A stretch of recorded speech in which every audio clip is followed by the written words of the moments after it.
Debate with Smriti Paruthikkad. മധുരയിലെ party കോൺഗ്രസിനെ മ്ലാനമാക്കിക്കൊണ്ടാണ് മുഖ്യമന്ത്രിയുടെ മകളെ പ്രതിയാക്കിയുള്ള SFIO കുറ്റപത്രം കോടതിയിലെത്തിയിരിക്കുന്നത്. കേസിലെ രണ്ടാം പ്രതിയാണ് വീണ തൈക്കണ്ടി. രണ്ട് കമ്പനികൾ തമ്മിലുള്ള കാര്യത്തിൽ ഇവിടെ മറ്റുള്ളവർക്ക് എന്തു കാര്യമെന്ന ചോദ്യമാണ് പാർട്ടി ആദ്യം മുതൽക്കേ ചോദിക്കുന്നത്. രണ്ട് കമ്പനികളിൽ ഒന്ന് CMRലാണ്. സർക്കാരിന്റെ KSIDCക്ക് 13% ഓഹരിയുള്ള കമ്പനിയാണിത്. ഇനി രണ്ട് കമ്പനികളുടെയും ഓഫീസുകളിൽ SFIO റെയ്ഡ് നടത്തിയിട്ടുണ്ട്. 1.5 വർഷത്തിനിടയ്ക്ക് വീണ തൈക്കണ്ടിയെയും SFIO ചോദ്യം ചെയ്തിരുന്നു. അതിനുശേഷം നൽകിയ കുറ്റപത്രമാണിത്. എന്തായിരുന്നു വീണയുടെ സേവനം എന്ന ചോദ്യത്തിനുള്ള ഉത്തരമാണ് കേന്ദ്ര കമ്പനികാര്യ മന്ത്രാലയം തേടുന്നത്. മുഖ്യമന്ത്രിയുടെ മകളുടെ കേസ് മകൾ തന്നെ നേരിടുമെന്ന് പാർട്ടി പൊളിറ്റ് ബ്യൂറോ അംഗം മുഹമ്മദ് സലീമും പാർട്ടി നേരിടുമെന്ന് മറ്റു നേതാക്കളും പറയുന്നു. കോടിയേരി കാണിച്ച ധാർമ്മികത പിണറായിക്ക് ബാധകമല്ലേ എന്ന ചോദ്യവും ഒരു വശത്തു നിന്നും ഉയരുന്നുണ്ട്. അഴിമതി നിരോധന നിയമപ്രകാരം മുഖ്യമന്ത്രി ജനത്തോട് കാര്യങ്ങൾ വിശദീകരിക്കേണ്ടേ? രാഷ്ട്രീയ എതിരാളികൾക്കെതിരെ കേന്ദ്രവേട്ട എന്ന യാഥാർത്ഥ്യം നിലനിൽക്കെ SFIO കേസിൽ സത്യമെങ്ങനെ അറിയും? വീടയിൽ വീഴുമോ എന്നതാണ് ചോദ്യം. ചർച്ചയിൽ അഡ്വക്കേറ്റ് ഷോൺ ജോർജ് പരാതിക്കാരൻ എന്ന നിലയ്ക്ക് ചർച്ചയിൽ പങ്കെടുക്കുന്നുണ്ട്. അല്പസമയത്തിനകം അദ്ദേഹം എത്തും. Advocate K. അരുൺകുമാർ CPM പ്രതിനിധി, N. ശ്രീകുമാർ കോൺഗ്രസ് സഹയാത്രികൻ, ഷാജി രാഘവൻ BJP പ്രതിനിധി എന്നിവരാണ് നിലവിൽ ഉള്ളത്. ആദ്യം അഡ്വക്കേറ്റ് അരുണിലേക്കാണ്. അരുൺ, ഇന്നിപ്പോൾ SFIOയുടെ കുറ്റപത്രം വിചാരണ കോടതിയിലേക്ക് എത്തിയിരിക്കുകയാണ്. പാർട്ടി ആണോ ഈ വിഷയത്തെ നേരിടുക, അതോ വീണയാണോ നേരിടുക?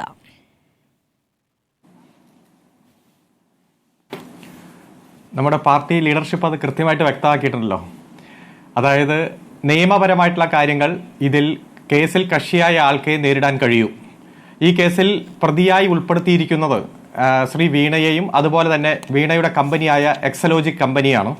ആദ്യത്തെ 2 ഫൈൻഡിങ്ങിലും ഇവരൊന്നും പ്രതികളില്ല, നിരവധി മറ്റുള്ളവരാണ് പ്രതി. അവസാനത്തെ 3ാമത്തെ ഫൈൻഡിങ്ങിലാണ് വീണയുടെ പേര് ഉൾപ്പെടുത്തിയിരിക്കുന്നത്.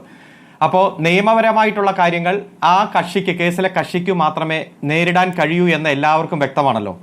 രാഷ്ട്രീയപരമായിട്ട് മുഖ്യമന്ത്രിയുടെ കുടുംബത്തെ ആക്രമിക്കാൻ, പ്രത്യേകിച്ച് ഗവൺമെന്റിനെ ആക്രമിക്കാനുള്ള ശ്രമത്തെ പാർട്ടി ഒറ്റക്കെട്ടായിട്ട് നേരിടും.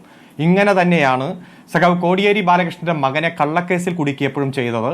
അത് കള്ളക്കേസാണെന്നും തൻ്റെ മകൻ തെറ്റ് ചെയ്തിട്ടില്ലെന്നും അന്ന് പാർട്ടിയുടെ സംസ്ഥാന സെക്രട്ടറി ആയിരുന്ന കോടിയേരി ബാലകൃഷ്ണൻ പറഞ്ഞിരുന്നു. നിയമപരമായിട്ടുള്ള പോരാട്ടം നടത്തിയത് ബിനീഷ് തന്നെയാണ്. 1.25 വർഷങ്ങൾക്ക് ശേഷം ഒരു തെളിവുമില്ലെന്ന് പറഞ്ഞ് ബിനീഷിനെ ജയിൽ മോചിതനാക്കുകയും ആ കേസിന്റെ സ്ഥിതിയൊക്കെ നമ്മുടെ മുന്നിലുണ്ട്. പക്ഷേ കോടിയേരിയുടെ കാര്യത്തിലും പിണറായി വിജയന്റെ കാര്യത്തിലും രണ്ട് നീതി എന്ന ചോദ്യം വരുമ്പോൾ അതിന് കൂടി അരുൺ മറുപടി പറയണം. കോടിയേരി ബാലകൃഷ്ണൻ, ശരിയാണ്, കോടിയേരി ബാലകൃഷ്ണൻ അതിൽ വ്യക്തമായി പ്രതികരിച്ചിട്ടുണ്ട്. അന്ന് അദ്ദേഹം പാർട്ടി സെക്രട്ടറിയാണ്. അദ്ദേഹത്തിന്റെ വാചകങ്ങൾ ഇതാണ്: ബിനീഷ് കോടിയേരി പബ്ലിക് സർവന്റ് അല്ല. വ്യക്തിപരമായ ആരോപണം അന്വേഷിച്ച് കണ്ടുപിടിക്കട്ടെ. തെറ്റു ചെയ്തിട്ടുണ്ടെങ്കിൽ എത്ര ഉയർന്ന ശിക്ഷയും ബിനീഷിന് കിട്ടട്ടെ. പാർട്ടി എന്ന നിലയ്ക്ക് ഇടപെടില്ല. അന്വേഷണം അതിൻ്റെ വഴിക്ക് നടക്കട്ടെ. അതാണ് കോടിയേരി ബാലകൃഷ്ണൻ പറഞ്ഞത്. വേറെ ആരും തന്നെ ബിനീഷ് കോടിയേരിയെ പിന്തുണച്ച് അല്ലെങ്കിൽ ഇത് പാർട്ടിക്കെതിരായ ഗൂഢാലോചന എന്ന നിലയ്ക്ക് പ്രതികരണവുമായി വന്നില്ല. അത് കോടിയേരി എന്ന അച്ഛൻ മാത്രമാണ് അതിൽ പ്രതികരിച്ചത്. പക്ഷേ ഇപ്പോൾ പിണറായി വിജയന്റെ മകളുമായി ബന്ധപ്പെട്ട കേസിൽ പാർട്ടി ഒന്നാകെ പ്രതികരണവുമായി വരികയാണ്. അതിലെന്താണ് ധാർമ്മികത എന്ന ചോദ്യം ഉയരുന്നു. ധാർമ്മികത ഉണ്ടെങ്കിൽ ഈ നിലയ്ക്ക് പിണറായി വിജയനാണ് പ്രതികരിക്കുന്നത്. പിണറായി വിജയൻ എന്ന രാഷ്ട്രീയ നേതാവിന്റെ പ്രതികരണമാകട്ടെ ഇതിൽ വന്നിട്ടുമില്ല. ഇതൊക്കെ നിങ്ങളുടെ തോന്നലാണ്. കോടിയേരി പറഞ്ഞത് അങ്ങനെയാണ്. ആരും അതിൽ പ്രതികരിച്ചില്ല. അന്നും ഇന്നും ഇത്തരത്തിലുള്ള കടന്നാക്രമണങ്ങളെ പാർട്ടി കരുത്തോടെ ഒറ്റക്കെട്ടായി ഞങ്ങൾ പ്രതിരോധിച്ചതാണ്. ED ഓഫീസിലേക്ക് മാർച്ച് നടത്തിയതും അതുപോലെ തന്നെ EDയുടെ മുഖം തുറന്നു കാണിച്ചതും കേന്ദ്ര ഇൻവെസ്റ്റിഗേഷൻ ഏജൻസിയുടെ ഓരോ ചരിത്രവും ഭൂമിശാസ്ത്രവും എടുത്തുകൊണ്ട് ആക്രമിച്ചതുമെല്ലാം CPM ഒറ്റക്കെട്ടായിട്ടാണ്. അപ്പോൾ കോടിയേരി സഖാവിന്റെ മകന്റെ എതിരെ ഇത്തരത്തിൽ കേസ് വന്നപ്പോൾ ഇങ്ങനെയായിരുന്നു, സഖാവ് പിണറായി സഖാവിന്റെ മകൾക്കെതിരെ വരുമ്പോൾ അങ്ങനെയാണെന്നൊക്കെ നിങ്ങളുടെ വ്യാഖ്യാനം മാത്രമാണ്. ഒരു വീണയിലും ഈ ഗവൺമെന്റോ പാർട്ടിയോ വീടില്ല, കരുത്തോടെ നേരിടും. ഇന്ന് നിങ്ങൾ കണ്ടില്ലേ എമ്പുരാൻ സിനിമയുടെ ആ നിർമ്മാതാവുമായി ബന്ധപ്പെട്ടുകൊണ്ട് ED കയറി ഇറങ്ങിയത്? ഇന്നലെയും മിനിങ്ങാന്നും എല്ലാം എടുത്തു നോക്ക്. ED ഈ രാജ്യത്ത് നടത്തിക്കൊണ്ടിരിക്കുന്ന തെറ്റായിട്ടുള്ള ഇടപെടലുകൾ, രാഷ്ട്രീയ പ്രതിയോഗികളെ ഇല്ലാതാക്കാൻ വേണ്ടി നടത്തിക്കൊണ്ടിരിക്കുന്ന കള്ളക്കളികൾ ഓരോന്നായി പുറത്തു വരികയാണ്. കഴിഞ്ഞ ആഴ്ച നമ്മൾ ഒരുമിച്ചിരുന്ന് ചർച്ചയ്ക്ക് ഇരുന്നല്ലോ. ഈ കുഴൽപ്പണവുമായി ബന്ധപ്പെട്ടുകൊണ്ട് 3.5 കൊല്ലം ഈ കേരളത്തിൽ ഇത്ര പണം കണ്ടെത്തി, പണം കൂടി കേരളത്തിന്റെ ഇൻവെസ്റ്റിഗേഷൻ ഏജൻസി കൈമാറിയിട്ട് അതിൽ 3.5 കൊല്ലം അടയിരുന്ന ഹൈക്കോടതിയുടെ നിർബന്ധം വന്നപ്പോൾ അതൊരു കച്ചവടത്തിന് കൊണ്ടുവന്ന പണമാണ്. 41.6 കോടി രൂപ ഇന്ന ദിവസം ഇന്ന സമയത്ത് ഇന്നന്നെ ആളുകൾക്ക് കൊടുത്തു എന്നുള്ള പട്ടിക വരെ കേരളത്തിലെ ഇൻവെസ്റ്റിഗേഷൻ ഏജൻസി അങ്ങ് കൈമാറിയിട്ട് ആ ED നടത്തിയ ഇൻവെസ്റ്റിഗേഷൻ നമ്മൾ കണ്ടതല്ലേ. 2 ആഴ്ച മുമ്പ് സഖാവ് A റഹീമിന്റെ ചോദ്യത്തിന് മറുപടിയായിട്ട് ഇന്ത്യയുടെ പാർലമെന്റിൽ പറഞ്ഞില്ലേ, 193 രാഷ്ട്രീയ നേതാക്കന്മാർക്കെതിരെ ED കേസ് രജിസ്റ്റർ ചെയ്തതിൽ 2 എണ്ണം മാത്രമാണ് ശിക്ഷിക്കപ്പെട്ടതെന്ന്. 5000 കേസ് കഴിഞ്ഞ 10 കൊല്ലത്തിനുള്ളിൽ രജിസ്റ്റർ ചെയ്ത 5000 കേസിൽ 40 കേസുകൾ മാത്രമാണ് ശിക്ഷിക്കപ്പെട്ടത് എന്ന് EDയുടെ കണക്ക് സുപ്രീം കോടതി തന്നെ എടുത്തു വെച്ച് വിമർശിക്കുന്ന സാഹചര്യം ഉണ്ടായില്ലേ. ED ആയാലും CBI ആയാലും NIA ആയാലും FSIO ആയാലും ഈ കേസുമായി ബന്ധപ്പെട്ടുകൊണ്ട് എന്താ സത്യസന്ധമായിട്ടുള്ള വിവരം നമ്മുടെ മുന്നിലുണ്ട്. എന്താണ്, ഏതെങ്കിലും തരത്തിൽ ഫ്രോഡ് കമ്മിറ്റ് ചെയ്തിട്ടുണ്ടോ, അത് പണം കൊടുത്ത കമ്പനിയും പണം വാങ്ങിച്ച കമ്പനിയും ഫ്രോഡ് കമ്മിറ്റ് ചെയ്തിട്ടുണ്ടോ എന്ന് അന്വേഷിക്കാൻ കെൽപ്പുള്ള ഏജൻസിയാണ് FSIO. FSIO ആരാ നിയമിച്ചത്? കമ്പനികാര്യ വകുപ്പ്. അന്വേഷണം നടത്തണമെന്ന് പറഞ്ഞതാരാ? കമ്പനികാര്യ വകുപ്പ്. ഇപ്പൊ കുറ്റപത്രം സമർപ്പിക്കണമെന്ന് പറഞ്ഞിരിക്കുന്നതാരാ? കമ്പനികാര്യ വകുപ്പ്. ഈ കമ്പനികാര്യ വകുപ്പ് ആരുടെ കീഴിലാ? കേന്ദ്ര ഗവൺമെന്റിന്റെ കീഴിൽ. ആരെങ്കിലും ഇല്ലീഗൽ ഗെയിൻ നേടിയിട്ടുണ്ടോ, ഇല്ലീഗൽ ലോസ് നേടിയിട്ടുണ്ടോ? പരിശോധിച്ച് കണ്ടെത്തിക്കോട്ടെ. അപ്പോൾ അത്തരം കാര്യങ്ങളിൽ ഇതിൽ പ്രതിയാക്കപ്പെട്ടിരിക്കുന്ന വീണയ്ക്ക് തന്നെ പ്രതിരോധിക്കാൻ കഴിയൂ. താൻ ഒരു തരത്തിലും ഒരു ഇല്ലീഗൽ ഗെയിനും ഉണ്ടാക്കിയിട്ടില്ല, ഇല്ലീഗൽ ലോസും ഉണ്ടായിട്ടില്ല. 3.5 വർഷം ഞാൻ കൊടുത്ത സേവനത്തിന്റെ പ്രതിഫലമാണ്. അതെന്താണ്, എങ്ങനെയാണ് അവർ വിശദീകരിച്ചോട്ടെ, അത് അവർക്കേ പറ്റൂ, ആ കമ്പനിക്കേ പറ്റൂ, അത് ചെയ്തോട്ടെ. പക്ഷെ രാഷ്ട്രീയപരമായി മുഖ്യമന്ത്രി ആക്രമിക്കാൻ എന്തിനാ ഇപ്പൊ പാർട്ടി കോൺഗ്രസ് നടക്കുമ്പോൾ പ്രത്യേകിച്ച് ഡൽഹി ഹൈക്കോടതി വിധി പറയാൻ മാറ്റിവെച്ചിരിക്കുന്ന കേസ്, ആ ജഡ്ജിയെ സ്ഥലം മാറ്റി, അലഹബാദ് ഹൈക്കോടതിയിലേക്ക് സ്ഥലം മാറ്റി. അതിനുശേഷം മറ്റൊരു ജഡ്ജിയെ അപ്പോയിന്റ് ചെയ്തു. മറ്റൊരു ജഡ്ജി പറഞ്ഞു ഇപ്പോഴത്തെ ഷെഡ്യൂൾ പ്രകാരം വെക്കേഷന് പോവുകയാണ്, പ്രത്യേകിച്ച് ഡൽഹിയിലെ വെക്കേഷൻ ജൂലൈയിലെ തീരൂ, ആ വെക്കേഷൻ കഴിഞ്ഞ് ഫസ്റ്റ് ദിവസം ഈ കേസ് ഞാൻ കേൾക്കാം എന്ന് പറയുന്ന ഒരു സാഹചര്യത്തിൽ ധൃതി പിടിച്ച് ഇപ്പോൾ പോയി ഇത്തരത്തിലൊരു അനുവാദ പത്രവും കുറ്റപത്രവും കൊടുക്കേണ്ട സാഹചര്യം എന്താണ്? കഴിഞ്ഞ 1.5 കൊല്ലമായി ഈ കേസ് ഡൽഹി കോടതിയിൽ പെൻഡിംഗ് അല്ലേ? അതിനിടയിൽ ഒന്നും കൊടുത്തില്ലല്ലോ. വിധി പറയാൻ മാറ്റിവെച്ച കേസിൽ എന്താ കൊടുക്കാൻ കാരണം? പാർട്ടി കോൺഗ്രസ് നടക്കുന്നു. പാർട്ടി കോൺഗ്രസിന്റെ ഭാഗമായി CPM ഈ രാജ്യത്തെ തന്നെ യഥാർത്ഥ പ്രതിപക്ഷത്തിന്റെ ഉത്തരവാദിത്വം നിർവഹിക്കുന്ന സാഹചര്യം വരുന്നു. അതുപോലെ തന്നെ ഇവിടെ നിയമപരമായി വീണ തൈക്കണ്ടിയിൽ അത് നേരിടും. വീണ തൈക്കണ്ടി തന്നെയാണ് നേരിടേണ്ടത് എന്നുള്ള യാഥാർത്ഥ്യം അവിടെ നിൽക്കുന്നു. അഡ്വക്കേറ്റ് അരുൺ, പക്ഷേ ധാർമ്മികമായി മുഖ്യമന്ത്രി എന്ന നിലയ്ക്ക്, പബ്ലിക് സർവന്റ് എന്ന നിലയ്ക്ക് മുഖ്യമന്ത്രി വിഷയത്തിലൊന്ന് പ്രതികരിക്കണ്ടേ? ഈ പറയുന്ന രാഷ്ട്രീയ വേട്ട എന്ന പ്രതികരണമെങ്കിലും നടത്തേണ്ടേ? എന്തുകൊണ്ടാണ് അദ്ദേഹം പ്രതികരിക്കാത്തത്? ജനത്തിനറിയണ്ടേ? അത് നിങ്ങൾ മാധ്യമങ്ങളല്ല അജണ്ട തീരുമാനിക്കേണ്ടത്. കൃത്യമായി മുഖ്യമന്ത്രി പ്രതികരിക്കേണ്ട സമയത്ത് നന്നായി ഈ വിഷയത്തിൽ പ്രതികരിച്ചിട്ടുണ്ട്, ഇനിയും പ്രതികരിച്ചുകൊണ്ടേയിരിക്കും. ഇവിടെ കൃത്യമായി നമ്മുടെ മുന്നിലുണ്ടല്ലോ ഇന്നിപ്പോൾ സുരേഷ് ഗോപി മാധ്യമങ്ങളുടെ നേർക്കെടുത്ത നിലപാട് പറയാതിരിക്കും. നിങ്ങൾ അജണ്ട നിശ്ചയിക്കേണ്ട, നിങ്ങൾ എന്നോട് ചോദ്യം ചോദിക്കേണ്ട, ഞാൻ തീരുമാനിക്കും എപ്പോൾ പറയണമെന്ന രൂപത്തിലല്ല ഇതിനെ കാണേണ്ടത്. മുഖ്യമന്ത്രി ആയത് എങ്ങനെയാണ്? ഇവിടെ ജനങ്ങളുടെ മുഖ്യമന്ത്രിയാണല്ലോ. ജനങ്ങളോടുള്ള ഉത്തരവാദിത്തം എന്നുള്ള ധാർമ്മികമായ ഉത്തരവാദിത്തമാണ് ചോദിച്ചത്. നിങ്ങൾ നിശ്ചയിക്കുന്ന സമയത്ത് നിങ്ങൾ പ്രതികരിക്കുമെന്ന് പറഞ്ഞാൽ എപ്പോഴാണ് നിശ്ചയിച്ച സമയം? നിങ്ങൾ ക്യാമറയ്ക്ക് മുന്നിൽ പ്രവർത്തിക്കുമ്പോൾ ഞങ്ങൾ ജനങ്ങൾക്കിടയിൽ പ്രവർത്തിക്കുന്നവരാണ്. ഞങ്ങളുടെ പാർട്ടി കോൺഗ്രസ് നടക്കുന്നു. 5 ദിവസം നീണ്ടു നിൽക്കുന്ന പാർട്ടി കോൺഗ്രസ്, 3 വർഷത്തിനിടയിൽ നടക്കുന്ന പാർട്ടി കോൺഗ്രസ്. അതിന്റെ ഇടയിൽ വന്ന് മുഖ്യമന്ത്രി ഇടയ്ക്ക് വന്ന് പ്രതികരിക്കുന്ന ഏതെങ്കിലും ഘട്ടം നിങ്ങൾ കണ്ടോ? ഇതിന് മുമ്പ് എന്തെങ്കിലും? അത് പ്രതികരിക്കേണ്ട സമയത്ത് പ്രതികരിക്കും. കൃത്യമായി ഒരു മടിയുമില്ല. ഇത്തരം കാര്യങ്ങൾ പ്രതികരിച്ചുകൊണ്ടിരിക്കുന്ന ആളാണല്ലോ കേരളത്തിന്. വ്യക്തിയുടെ കമ്പനിയും മറ്റൊരു കമ്പനിയും തമ്മിലുള്ള കാര്യത്തിൽ പാർട്ടിക്ക് എന്താണ് കാര്യം എന്നുള്ള ചോദ്യം കൂടി വരുന്നുണ്ടല്ലോ. അപ്പോൾ പാർട്ടി അതിലെന്തിനാണ് പാർട്ടിക്കെതിരായ ആക്രമണം എന്ന രൂപത്തിൽ പ്രതികരിക്കുന്നതെന്ന് ചോദ്യമുണ്ട്. താങ്കൾ ഉന്നയിച്ച ഒരു പ്രധാനപ്പെട്ട പ്രശ്നമുണ്ട്. കേന്ദ്ര ഏജൻസികളുടെ വേട്ടയാടൽ എതിരാളികൾക്ക് നേരെ നടക്കുന്നുള്ളത് ഒരു യാഥാർത്ഥ്യമാണ്. ആ ചോദ്യം ഞാൻ ഷോൺ ജോർജിലേക്ക് ഇടുകയാണ്. ഷോൺ, ഈ വിഷയത്തിൽ താങ്കളുടെ പരാതിയിലാണ് ഇപ്പോൾ അന്വേഷണം ഈ ഘട്ടത്തിലെത്തി വരെ നിൽക്കുന്നത്. താങ്കൾ ഈ പരാതി നൽകുമ്പോൾ ജനപക്ഷത്ത് ആയിരുന്നു, ജനപക്ഷം എന്ന പാർട്ടിയിലായിരുന്നു. ഇപ്പോൾ താങ്കൾ BJPയിലാണ്. BJPയിലെ പ്രധാനപ്പെട്ട ഒരു നേതാവായി വളർന്നിരിക്കുന്ന ഒരു ഘട്ടം കൂടിയാണ്. അപ്പോൾ കേന്ദ്ര ഏജൻസികൾ കേരളത്തിലേക്ക് വരുമ്പോൾ അത് BJPയുടെ താല്പര്യത്തിന് വേണ്ടി താങ്കളും ഇപ്പോൾ BJPയുടെ ഭാഗം എന്ന വാദം അത് ശക്തമായി ഉയരുമ്പോൾ അതിനെന്താണ് മറുപടി?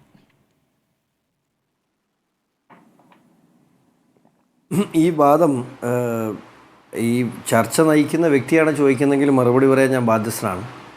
പക്ഷേ എൻ്റെ സഹപാനലിസ്റ്റ് അരുൺ എൻ്റെ പ്രിയ സുഹൃത്താണ്, ഞങ്ങളുടെ സീനിയറാണ്. അദ്ദേഹമാണ് ചോദിക്കുന്നതെങ്കിൽ ഞാൻ മറുപടി പറഞ്ഞിട്ട് കാര്യമില്ല. കാരണം ഇനിയിപ്പോൾ മുഖ്യമന്ത്രിയെ വീട്ടിൽ കയറി അറസ്റ്റ് ചെയ്തുകൊണ്ട് പോയാലും അവർക്ക് പറയാനൊരു ന്യായീകരണം ഉണ്ടാവും. അതുകൊണ്ട് ആ വിഷയത്തിലേക്ക് പറഞ്ഞിട്ട് കാര്യമില്ല. ഇന്നലെ പാർട്ടി കോൺഗ്രസ് നടക്കുന്നത് കൊണ്ടല്ല ഇന്നലെ ഈ കേസിൽ നടപടി ഉണ്ടായതെന്ന് ആദ്യം മനസ്സിലാക്കുക. മറ്റൊന്നുമല്ല, പാർട്ടി കോൺഗ്രസ് നടക്കുന്ന ഇന്നലെ ആയിരിക്കാം, പക്ഷേ ഇന്നലെ ആ കേസ് കോടതി പരിഗണിച്ചപ്പോൾ ആ ജഡ്ജ് സ്ഥലം മാറിപ്പോയി. ആ ജഡ്ജ് കേസ് ലീവ് ചെയ്തു, അയാൾ ഒഴിവാക്കി.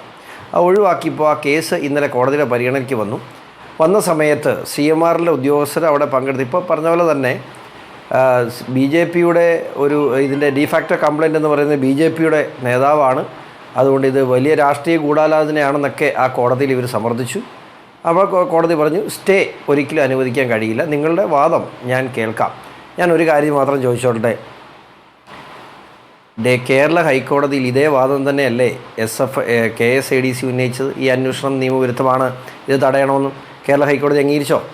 2, ബാംഗ്ലൂർ ഹൈക്കോടതിയിൽ വീണയുടെ കമ്പനിയായ എക്സാലോജിക്ക് ഇതേ വാദമല്ലേ ഉന്നയിച്ചത്? എന്നിട്ട് അവിടെ ഈ അന്വേഷണം റദ്ദ് ചെയ്തോ? ആ അപേക്ഷയും ഹർജി തള്ളിയില്ലേ?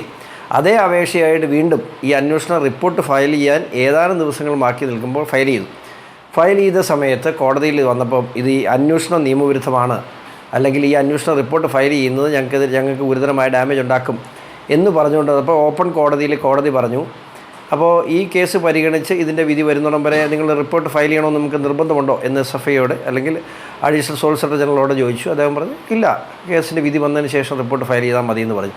ആ ഒരു വാക്ക് അല്ലെങ്കിൽ ആ ഒരു ധാരണയിന്മേൽ, ഒരു പൊതു ധാരണയാണ്, ആ ധാരണയിന്മേലാണ് കേസ് ഇവിടം വരെ പോയത്. ഡിസംബർ 23-ാം തീയതി ഈ കേസിൻ്റെ ഫൈനൽ ഹിയറിംഗ് കഴിഞ്ഞു. പക്ഷേ അത് വിധി പറയാൻ മാറ്റിവെച്ചു. കാരണം ജനുവരി മാസത്തിൽ ഇതേ ജഡ്ജ് ഡിവിഷൻ ബെഞ്ചിലേക്ക് പ്രമോഷനായി. അപ്പോൾ അയാളുടെ ബെഞ്ച് അവിടെ ഉണ്ടായിരുന്നില്ല. അപ്പോൾ ഡിവിഷൻ ബെഞ്ചിലേക്ക് പോയി, അദ്ദേഹം വിധി പറഞ്ഞില്ല. അദ്ദേഹം മറ്റൊരു ഹൈക്കോടതിയിലേക്ക് ട്രാൻസ്ഫർ ആയപ്പോൾ കേസ് ലീവ് ചെയ്തപ്പോൾ നടന്ന സംഭവങ്ങളാണിത്. ഇപ്പോൾ 2 കമ്പനികൾ തമ്മിൽ നടത്തിയ ഇടപാട്, അതിൻ്റെ വേതനം ഒക്കെ ശരിയാണ്. ഞാൻ ഒന്ന് ചോദിച്ചോളട്ടെ, ഈ 1,72,00,000 കഴിഞ്ഞിട്ട് ബാക്കിയുള്ള പണം, അതായത് എംപവർ ഇന്ത്യ പ്രൈവറ്റ് ലിമിറ്റഡ്, എൻ്റെ ഓർമ്മ ശരിയാണെങ്കിൽ എംപവർ ഇന്ത്യയിൽ നിന്നും വീണയുടെ കമ്പനിക്ക് 76 ലക്ഷം രൂപ വന്നിട്ടുണ്ട്. അതെന്തിനാണ് കൈപ്പറ്റിയത്? അത് വീണയും പറഞ്ഞിട്ടില്ല, ആ കമ്പനിയും പറഞ്ഞിട്ടില്ല. പിന്നെ ഇവരെല്ലാം പറയുന്ന പോലെ 2 കമ്പനികൾ തമ്മിലുള്ള ഇടപാടല്ല സുഹൃത്തെ. കാരണം ഈ 2 കമ്പനിയിലെ ഈ CMRL എന്ന് പറയുന്ന പബ്ലിക് ലിമിറ്റഡ് കമ്പനി, എനിക്കുൾപ്പെടെ, ഞാനും 3 ഷെയർ ഹോൾഡറാണ് അവിടെ. ആർക്കും ഷെയർ വാങ്ങിക്കാം. എനിക്കൊന്ന് ഞാൻ 265 രൂപയ്ക്കാണ്ടാണ് ഷെയർ വാങ്ങിച്ചത്, ഇപ്പോൾ എത്രയാണെന്ന് എനിക്കറിയില്ല. ഞാനും 3 ഷെയറുള്ള ഒരു ഓഹരി ഉടമയാണ് ആ CMRL കമ്പനിയുടെ. ആ കമ്പനിയിൽ 13.4% ഷെയറുള്ള ഒരു സ്ഥാപനമാണ് KSIDC. സ്ഥാപനം എന്ന് വെച്ചാൽ KSIDC എന്ന് പറയുന്നത് കേരള സർക്കാരാണ്, കേരള സർക്കാരിൻ്റെ കീഴിലുള്ള സ്ഥാപനമാണ്. അങ്ങനെ 13.4% ഷെയറുള്ള KSIDCയിലെ 182 കോടി രൂപ ആ കമ്പനി കൂടി ഉൾക്കൊള്ള KSIDCയിൽ ഉൾപ്പെട്ട ഒരു കമ്പനിയിൽ 182 കോടി രൂപയുടെ ക്രമക്കേട് നടന്നതിൽ 2.7 കോടി രൂപ പോയിരിക്കുന്നത് മുഖ്യമന്ത്രിയുടെ മകൾക്കാണ്. മുഖ്യമന്ത്രിയുടെ മകൾക്കെന്ന് പറഞ്ഞാൽ ഇൻകം സെറ്റിൽമെൻറ്റ് ബോർഡിൻ്റെ ഉത്തരവിൽ കൃത്യമായി, ആ സെറ്റിൽമെൻറ്റ് ഉത്തരവിൽ കൃത്യമായി പറഞ്ഞിട്ടുണ്ട്, ഈ എമൗണ്ട് പോയിട്ടുള്ളത് prominent politician related to the company. Exalogic കമ്പനിയായിട്ട് ബന്ധപ്പെട്ട പ്രൊമിനൻറ്റ് പൊളിറ്റീഷ്യൻ പ്രിയങ്കനായ മുഖ്യമന്ത്രി അല്ലാതെ മറ്റാരാണ്? കാരണം അല്ലെങ്കിൽ പിന്നെയുള്ള പ്രൊമിനൻറ്റ് പൊളിറ്റീഷ്യൻ മുഹമ്മദ് റിയാസാണ്. അതിപ്പോൾ ഇവിടെ ചാനലിൽ പങ്കെടുക്കുന്നത് നിങ്ങൾ ആരെങ്കിലും പറഞ്ഞാൽ മതി, റിയാസാണോ പിണറായിയാണോ? കാരണം ഈ കേസുണ്ടാകുന്ന കാലഘട്ടങ്ങളിൽ മുഹമ്മദ് റിയാസ് ആ വ്യക്തിയുടെ ബന്ധുവല്ല. അപ്പോൾ അതുകൊണ്ട് നമുക്കത് പറയാൻ കഴിയില്ല, അങ്ങനെ ഒരു ആരോപണം ഉന്നയിക്കാൻ കഴിയില്ല. പക്ഷേ അതിനകത്ത് കൃത്യമായി പറഞ്ഞിട്ടുള്ള മുഖ്യമന്ത്രിയുടെ മകൾ, അതിനകത്ത് CMRL ഉദ്യോഗസ്ഥരുടെ മൊഴിയുടെ അടിസ്ഥാനത്തിൽ തന്നെയാണല്ലോ അത് പറഞ്ഞിട്ടുള്ളത്. അപ്പോൾ ഇതൊക്കെ തന്നെ അതിലെ ആ വിധിയിലെ വാചകങ്ങളാണ് താങ്കൾ പറഞ്ഞത്. പക്ഷേ ആദായ നികുതി നിയമം അനുസരിച്ച് ഒരിക്കൽ ഇന്ററിം സെറ്റിൽമെന്റ് ബോർഡ് തീർപ്പാക്കിയ കേസിൽ പിന്നീട് പ്രോസിക്യൂഷൻ പാടില്ല.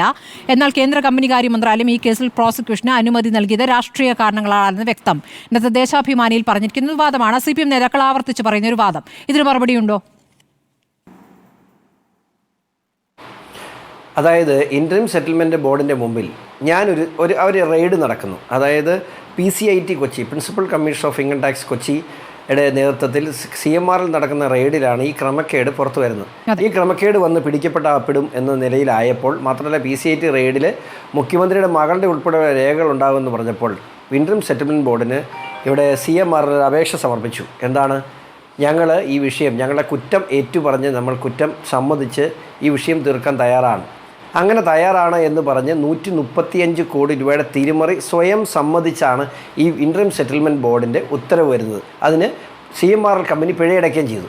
അങ്ങനെ പിഴയടച്ച ഈ കമ്പനിക്ക് 135 എന്നുള്ള ക്രമക്കേട് അത് ആ ഇൻകം സെറ്റിൽമെൻറ്റ് ബോർഡിൻ്റെ ഉത്തരവിൽ കൃത്യമായി പറഞ്ഞിട്ടുള്ളൊരു കാര്യം.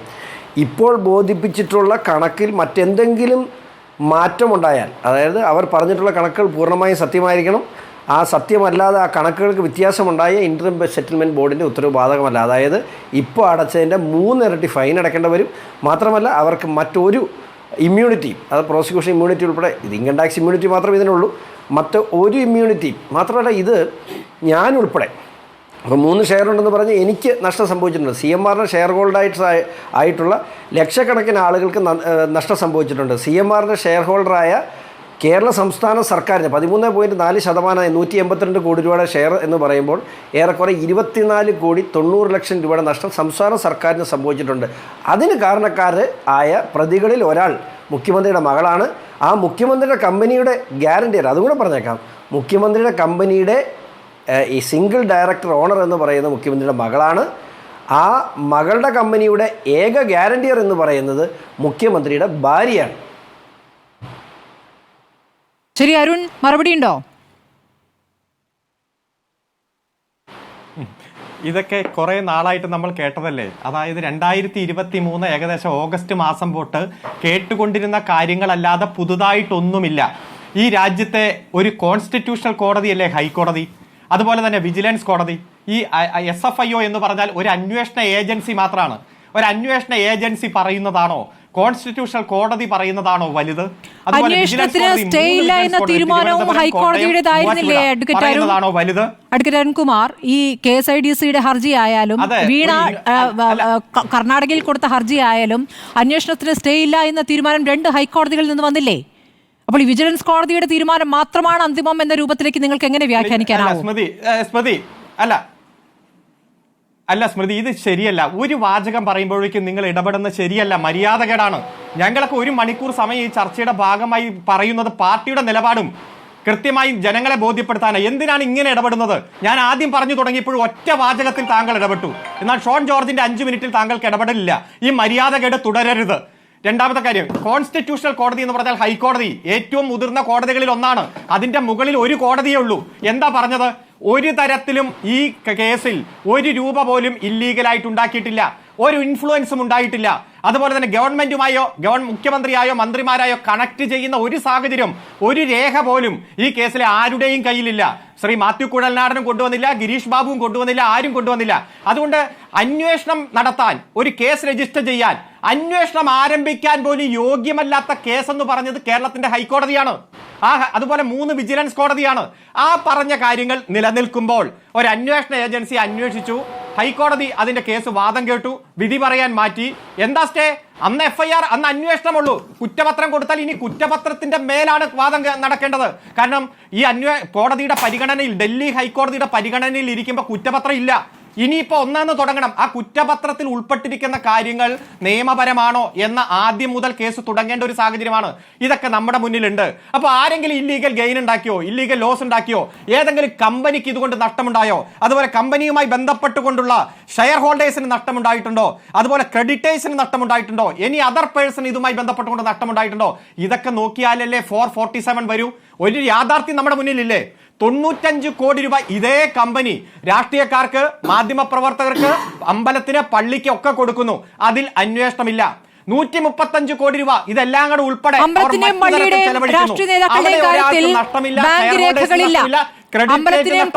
രാഷ്ട്രീയ നേതാക്കളുടെയും കാര്യത്തിൽ ബാങ്ക് രേഖകളില്ല. അതിലേക്കും പോകണം, അതിലേക്കും പോകട്ടെ. അതിനു മുമ്പ് അരുൺ, ഇപ്പോൾ ഈ വിജിലൻസ് അന്വേഷണം തടഞ്ഞുകൊണ്ടുള്ള ഹൈക്കോടതി വിധിയെക്കുറിച്ച് താങ്കൾ വാചാലനാകുമ്പോൾ 1 മിനിറ്റ് എന്റെ ചോദ്യത്തിനൊന്ന് ഉത്തരം നൽകൂ. 1 മിനിറ്റ്, ഞാൻ ചോദ്യം പൂർത്തിയാക്കട്ടെ അരുൺ. ഇല്ല, താങ്കൾക്ക് 2-നും കൂടി ഉത്തരം നൽകാനേ. എന്റെ ചോദ്യം ഒന്ന് പൂർത്തിയാക്കട്ടെ അരുൺ, ഇത്ര അക്ഷമനാകാതിരിക്കൂ. അല്ല, താങ്കളുടെ ഒരു കണ്ടുപിടുത്തം എന്നല്ലോ. അല്ലല്ല, നിക്ക് അക്ഷമനല്ല. താങ്കൾ ഒരു വലിയ കണ്ടുപിടുത്തം നടത്തി. ആ കണ്ടുപിടുത്തം ജനം അറിയണം. എന്ത്? ഇതിനൊന്നും ബാങ്ക് രേഖ ഇല്ല എന്ന്. ശ്രീ ഇന്ന് തന്നെ രമേശ് ചെന്നിത്തല പറഞ്ഞിട്ടുണ്ട്, ഞാൻ പണം വാങ്ങിച്ചിരുന്നു, എത്രയെന്ന് ഞാൻ ഓർക്കുന്നില്ല. അയ്യോ, ബാങ്ക് രേഖ ഇല്ലാത്തതുകൊണ്ട് താങ്കൾ അത് സ്വീകരിക്കുന്നില്ല. രാഷ്ട്രീയ പാർട്ടിയുടെ സംഭാവനയ്ക്ക് നിങ്ങൾക്ക് ബാങ്ക് രേഖയുണ്ടോ? CPM-ന് സംഭാവന കിട്ടുന്നതിനൊക്കെ ബാങ്ക് രേഖയാണോ? അഡ്വക്കേറ്റ് അരുൺകുമാർ, അത് അന്വേഷിക്കട്ടെ, അത് അന്വേഷിക്കട്ടെ, അത് അന്വേഷിക്കട്ടെ. അന്വേഷിക്കേണ്ട ആരും പറഞ്ഞിട്ടില്ല. ഇല്ലല്ല, പി വി മോസിയും ഒക്കെ അന്വേഷിക്കട്ടെ, പി വി മോസിയും ഒക്കെ അന്വേഷിക്കട്ടെ. ആരന്വേഷിക്കും? അന്വേഷിക്കാൻ വരട്ടെ, അന്വേഷിക്കാൻ വരട്ടെ. ഞാൻ ഒന്ന് ചോദ്യം പൂർത്തിയാക്കട്ടെ. ദയവ് ചെയ്ത് അരുൺ ഒരു മിനിറ്റ്, അരുൺ ഒരു മിനിറ്റ്. അരുൺ, ഇവിടെ ആർക്കും പൊള്ളിയിട്ടൊന്നുമില്ല, എല്ലാവർക്കും ഒരുമിച്ച് പൊള്ളിക്കോട്ടെ. അല്ലല്ല, ഒരു മിനിറ്റ്, ഒരു മിനിറ്റ്. അരുൺ ഒന്ന് ചോദ്യം പൂർത്തിയാക്കട്ടെ. ജനമെല്ലാം തിരിച്ചറിയട്ടെ. ശരി അരുൺ, ഒരു മിനിറ്റ്, ഒരു മിനിറ്റ്. എല്ലാം അന്വേഷിക്കട്ടെ. താങ്കൾ ഈ പറയുന്ന പി വിയും OC-യും RC-യും ഒക്കെ അന്വേഷിക്കട്ടെന്നേ, എല്ലാം അന്വേഷിക്കട്ടെ. പക്ഷേ ഇപ്പോൾ നിലവിൽ അന്വേഷണം ബാങ്ക് രേഖകളിൽ നടന്നിരിക്കുന്ന ഈ ക്രയവിക്രയത്തിന്റെ കാര്യമാണല്ലോ. ഇനി താങ്കൾ ഈ പറയുന്ന വിജിലൻസ് അന്വേഷണവുമായി ബന്ധപ്പെട്ട ഹൈക്കോടതിയുടെ ഉത്തരവ് താങ്കൾ വിശദമായി തന്നെ പറഞ്ഞു. ശരി, ഇപ്പോൾ SFIO അന്വേഷണത്തിനെതിരെ ഇപ്പോൾ രണ്ട് ഹൈക്കോടതികളിൽ നിന്ന് സ്റ്റേ ഇല്ല എന്ന തീരുമാനത്തിനെതിരെ എന്തുകൊണ്ടാണ് വീണ തൈക്കണ്ടി എന്ന ആരോപണ വിധേയ സുപ്രീം കോടതിയിലേക്ക് പോകാതിരുന്നത്? എന്താണ് പോകാതിരുന്നത്? സുപ്രീം കോടതി ഉണ്ടല്ലോ, എന്താ പോവാഞ്ഞത്? ഒറ്റ കാര്യം, അതായത് 135 കോടി രൂപയുടെ ഈ പണമിടപാട് അന്വേഷിക്കേണ്ടതില്ല, അതിന് ബാങ്ക് രേഖയില്ല. ഞങ്ങൾ പണം കൈപ്പറ്റി എന്ന് പറയുന്ന ചെന്നിത്തലയും, ഞങ്ങൾ പണം കൈപ്പറ്റി എന്ന് പറയുന്ന കുഞ്ഞാലിക്കുട്ടിയും, ഞങ്ങൾ പണം കൈപ്പറ്റി എന്ന് പറയുന്ന എബ്രാഹിം കുട്ടിയും അവർ സമ്മതിച്ചാൽ പോലും അത് അന്വേഷിക്കേണ്ടതില്ല എന്ന പൊതുബോധം സൃഷ്ടിക്കാൻ മാധ്യമങ്ങൾ നടത്തുന്ന ഈ ശ്രമമുണ്ടല്ലോ, അത് ജനം തിരിച്ചറിഞ്ഞാൽ മതി. ഞങ്ങൾക്ക് ഇവിടെ 2.72 കോടിക്ക് ബാങ്ക് അക്കൗണ്ട് ഉണ്ട്, കരാറുണ്ട്, GST അടച്ചിട്ടുണ്ട്, ആദായ നികുതി വകുപ്പ് അടച്ചിട്ടുണ്ട്, അതിന് ഓഡിറ്റിംഗ് ഉണ്ട്, ബാലൻസ് ഷീറ്റ് ഉണ്ട്, എല്ലാം ഉണ്ട്. അതുകൊണ്ട് തന്നെ ആരും അന്വേഷിച്ചോട്ടെ. അങ്ങനെ അന്വേഷിച്ചതിൽ കൃത്യമായ മറുപടി ഇല്ല എന്നാണല്ലോ SFIO കുറ്റപത്രം എങ്ങനെയാണ് നൽകിയിരിക്കുന്നത്? ഈ പറയുന്ന പ്രോസസ്സിലൂടെ കടന്നില്ലേ അഡ്വക്കേറ്റ് അരുൺകുമാർ? വീണ തൈക്കണ്ടിയെ വിളിക്കുകയും വീണ തൈക്കണ്ടിയുടെ മൊഴിയെടുക്കുകയും 2 ഓഫീസുകളിലും റെയ്ഡ് നടത്തുകയും ഒക്കെ ചെയ്തിട്ടുണ്ടല്ലോ. റെയ്ഡിന് ശേഷം ഈ KSIDCയുടെ റെയ്ഡും ഉണ്ടായിരുന്നു, CMR-ലും റെയ്ഡ് ഉണ്ടായിരുന്നു, വീണ തൈക്കണ്ടിയിൽ നിന്ന് മൊഴിയെടുക്കുകയും ചെയ്തിട്ടുണ്ട്. ഈ പ്രോസസ്സൊക്കെ കഴിഞ്ഞിട്ടല്ലേ കുറ്റപത്രം സമർപ്പിച്ചിരിക്കുന്നത്? ഒരു നടപടിക്രമമാണല്ലോ. ഇത്രയും കാര്യങ്ങൾ നടന്നിട്ടുണ്ട്. നടക്കും. കമ്പനി കാര്യ വകുപ്പ്, അവർ അനുവാദം കൊടുക്കുന്ന കമ്പനി, അവർ ലൈസൻസ് കൊടുക്കുന്ന കമ്പനി, അവർ അനുവാദം കൊടുക്കുന്ന ഇൻവെസ്റ്റിഗേഷൻ ഏജൻസി, അവർക്ക് BJP നേതാവിന്റെ പരാതി, ആ പരാതിയുടെ ഭാഗമായി അന്വേഷണം ആരംഭിക്കുന്നു. ആദ്യം താങ്കൾ ഒരു ചോദ്യം ചോദിച്ചു. ഇന്ററിം സെറ്റിൽമെന്റ് ബോർഡിന്റെ ഒരു ഉത്തരവിന്റെ കണ്ടൻഷൻ ഒരിക്കലും മറ്റൊരു ഏജൻസി അന്വേഷിക്കാൻ പാടില്ല. അതവിടെ തീർന്നു, അത് സെറ്റിൽ ചെയ്ത് തീർന്നു. എന്നിട്ടും അന്വേഷിക്കുന്നു. ആ അന്വേഷണത്തിന്റെ ഭാഗമായി പരിശോധന, രേഖകൾ കളക്ട് ചെയ്യലൊക്കെ നടക്കും. ഇൻവെസ്റ്റിഗേഷൻ ആരാ നടത്തണേ? കേന്ദ്രമല്ലേ, കേന്ദ്ര ഇൻവെസ്റ്റിഗേഷൻ ഏജൻസി അല്ലേ? അതിലാണ് ആ ഉത്തരവിൽ പറയുന്ന 135 കോടിയുടെ തിരിമറിയിൽ അപ്പുറമുണ്ടെങ്കിൽ കൂടുതൽ അന്വേഷണമാകാമെന്ന് കൂടി പറയുന്നത്. അവിടെ കഴിഞ്ഞു എന്ന് പറഞ്ഞാൽ മാത്രമല്ല, ഇത് പൊതുജനങ്ങൾക്ക് കൂടി താല്പര്യമുള്ള വിഷയമാണ്, 2 കമ്പനികളുടെ വിഷയമല്ല എന്നിപ്പോൾ ഷോൺ ജോർജ് വിശദീകരിക്കുമ്പോൾ അതിന് മറുപടി ഉണ്ടോ? KSIDC ഇൻവോൾവ് ആണ്, KSIDCക്ക് ഷെയർ ഉണ്ട്. അതായത് ഒരു കംപ്ലൈന്റ്, അതോടൊപ്പം ഈ പറയുന്ന ഷോണിനും ഷെയർ ഉണ്ട്. ഷോണിന് പരാതി കൊടുക്കാം സ്വാഭാവികമായിട്ടും. ഇനി ഇടപെടരുത് കേട്ടോ. ഇനി ഇടപെട്ടാൽ ഞാൻ ഈ ചർച്ചയിൽ നിന്ന് പോവാം. കാരണം എനിക്ക് ഇത്രയും പ്രഷർ പിടിക്കാൻ പറ്റില്ല. കാരണം അങ്ങേ മനസ്സിലാക്കിപ്പിക്കാൻ ഈ ലോകത്ത് ആര് വിചാരിച്ചാലും സാധിക്കില്ല. കാരണം ഇത്രയും സ്ഫുടമായി, ഇത്രയും ലളിതമായി പറഞ്ഞാൽ അങ്ങേക്ക് മനസ്സിലാവില്ലെങ്കിൽ എന്ത് ചെയ്യാൻ പറ്റും? ഇവിടെ കേന്ദ്രം തന്നെ ഈ ഓരോ തെരഞ്ഞെടുപ്പ് വരുമ്പോഴും ഓരോ ഇൻവെസ്റ്റിഗേഷൻ ഏജൻസിയെ ഉപയോഗിച്ചുകൊണ്ട് നടത്തുന്ന രാഷ്ട്രീയ കളി, ഇതിൽ ഞാൻ ആദ്യം സൂചിപ്പിച്ചതുപോലെ അവർ ഏത് അന്വേഷണവും നടത്തിക്കോട്ടെ, കോൺസ്റ്റിറ്റ്യൂഷണൽ കോടതി പറഞ്ഞിരിക്കുന്നു ഇതിലൊന്നുമില്ല. എന്താ പറഞ്ഞേ? അന്വേഷണം നടത്താൻ പോലും യോഗ്യമായിട്ടുള്ള കേസല്ലെന്ന് പറഞ്ഞ് തള്ളിയിരിക്കുന്നു. അവിടെ ശ്രീ മാത്യു കുഴൽനാടോട് ചോദിച്ചല്ലോ, ഏതെങ്കിലും രേഖ എന്തെങ്കിലും ഉണ്ടോ? അവസാനം എന്താ പറഞ്ഞേ? ഭാവിയിൽ എന്തെങ്കിലും രേഖ നിങ്ങൾക്ക് കിട്ടുമെങ്കിൽ നിങ്ങൾക്ക് അന്നേരം വിജിലൻസ് കോടതിയെ സമീപിക്കാം എന്നതാണ്. ഇവിടെ താങ്കൾ ചോദിച്ച ചോദ്യം, എന്തുകൊണ്ട് വീണ സുപ്രീം കോടതിയിൽ പോയില്ലാന്ന്. ഞങ്ങൾ അങ്ങനെ പോകുന്നൊന്നുമില്ല. അതായത് നിയമവിരുദ്ധമായിട്ടുള്ള ഇൻവെസ്റ്റിഗേഷൻ വന്നപ്പോൾ ബാംഗ്ലൂർ ഹൈക്കോടതിയെ സമീപിച്ചു. അപ്പൊ പറഞ്ഞു ഇൻവെസ്റ്റിഗേഷൻ നടക്കട്ടെ. ഇവിടെ മടിയിൽ കനമുള്ളവന് വഴിയിൽ പേടിച്ചാൽ മതി. കൃത്യമായി എന്തായാലും ബാങ്ക് വഴി നടന്ന ട്രാൻസാക്ഷൻ കരാറ്, ടാക്സ്, അതുപോലെ GST, അതുപോലെ ഓഡിറ്റ്, ബാലൻസ് ഷീറ്റ്, ഇതുണ്ടല്ലോ. ഇതല്ലേ ഉള്ളൂ. ഇതിൽ ആർക്കെങ്കിലും ഇല്ലീഗൽ ഗെയിനോ ഇല്ലീഗൽ ലോസോ ഉണ്ടോ? കണ്ടുപിടിച്ചോട്ടെ ഇൻവെസ്റ്റിഗേഷൻ ഏജൻസി. ഇൻവെസ്റ്റിഗേഷൻ ഏജൻസി എന്ത് കണ്ടുപിടിച്ചാലും അത് കോടതിയിൽ തെളിയിക്കണ്ടേ? അത് തെളിയിക്കാൻ കഴിയില്ലെന്നും ഒരു പരാതിക്കാര് പോലും ഇല്ല എന്നും ഇപ്പൊ ഇതുപോലെ പല പരാതിക്കാര് രാഷ്ട്രീയം മാറി BJPയുടെ ഭാഗമായിട്ട് വരും. ഇതൊക്കെ എത്ര കണ്ടു? ഈ കുഴൽപ്പണവുമായി ബന്ധപ്പെട്ടുള്ള പരാതി 41.6 കോടി ഉണ്ടായിരുന്നപ്പോൾ ആ പരാതി പോലും നിലനിൽക്കില്ലെന്ന് പറഞ്ഞ EDയും മറ്റ് ഏജൻസിയും എല്ലാം കാണുമ്പോൾ ഇത് രാഷ്ട്രീയ കളിയാണ്. ആ രാഷ്ട്രീയ കളിയെ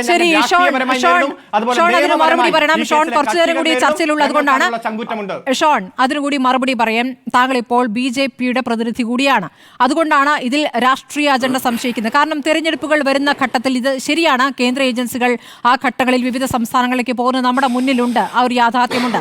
ഇവിടെയും സ്വർണ്ണക്കടത്ത് കേസ് പറഞ്ഞുകൊണ്ട് ഇവിടെ ED വന്ന കാര്യം അറിയാമല്ലോ. എന്നിട്ട് ഇപ്പോൾ എന്തായി എന്ന് BJP നേതാക്കളോട് ചോദിക്കുമ്പോൾ അതിപ്പോൾ നടന്നുകൊണ്ടിരിക്കുകയാണെന്നാണ് പറയുന്നത്. അതിങ്ങനെ നടന്നുകൊണ്ടേയിരിക്കും. ചില സമയങ്ങൾ മുറുക്കും, പിന്നെ ഒന്ന് അയക്കും, മുറുക്കും അയക്കും, ഇതാണ് രീതി. താങ്കളിപ്പോൾ ഇത് BJPയുടെ ഭാഗമായിട്ട് നിൽക്കുകയാണെങ്കിൽ ഇതിപ്പോൾ മുറുക്കുന്നു പിന്നെ ഒന്ന് അയക്കുമെന്നുള്ള സാഹചര്യം അവിടെ നിൽക്കുന്നു. അത് താങ്കൾക്ക് ബോധ്യമുണ്ടോ?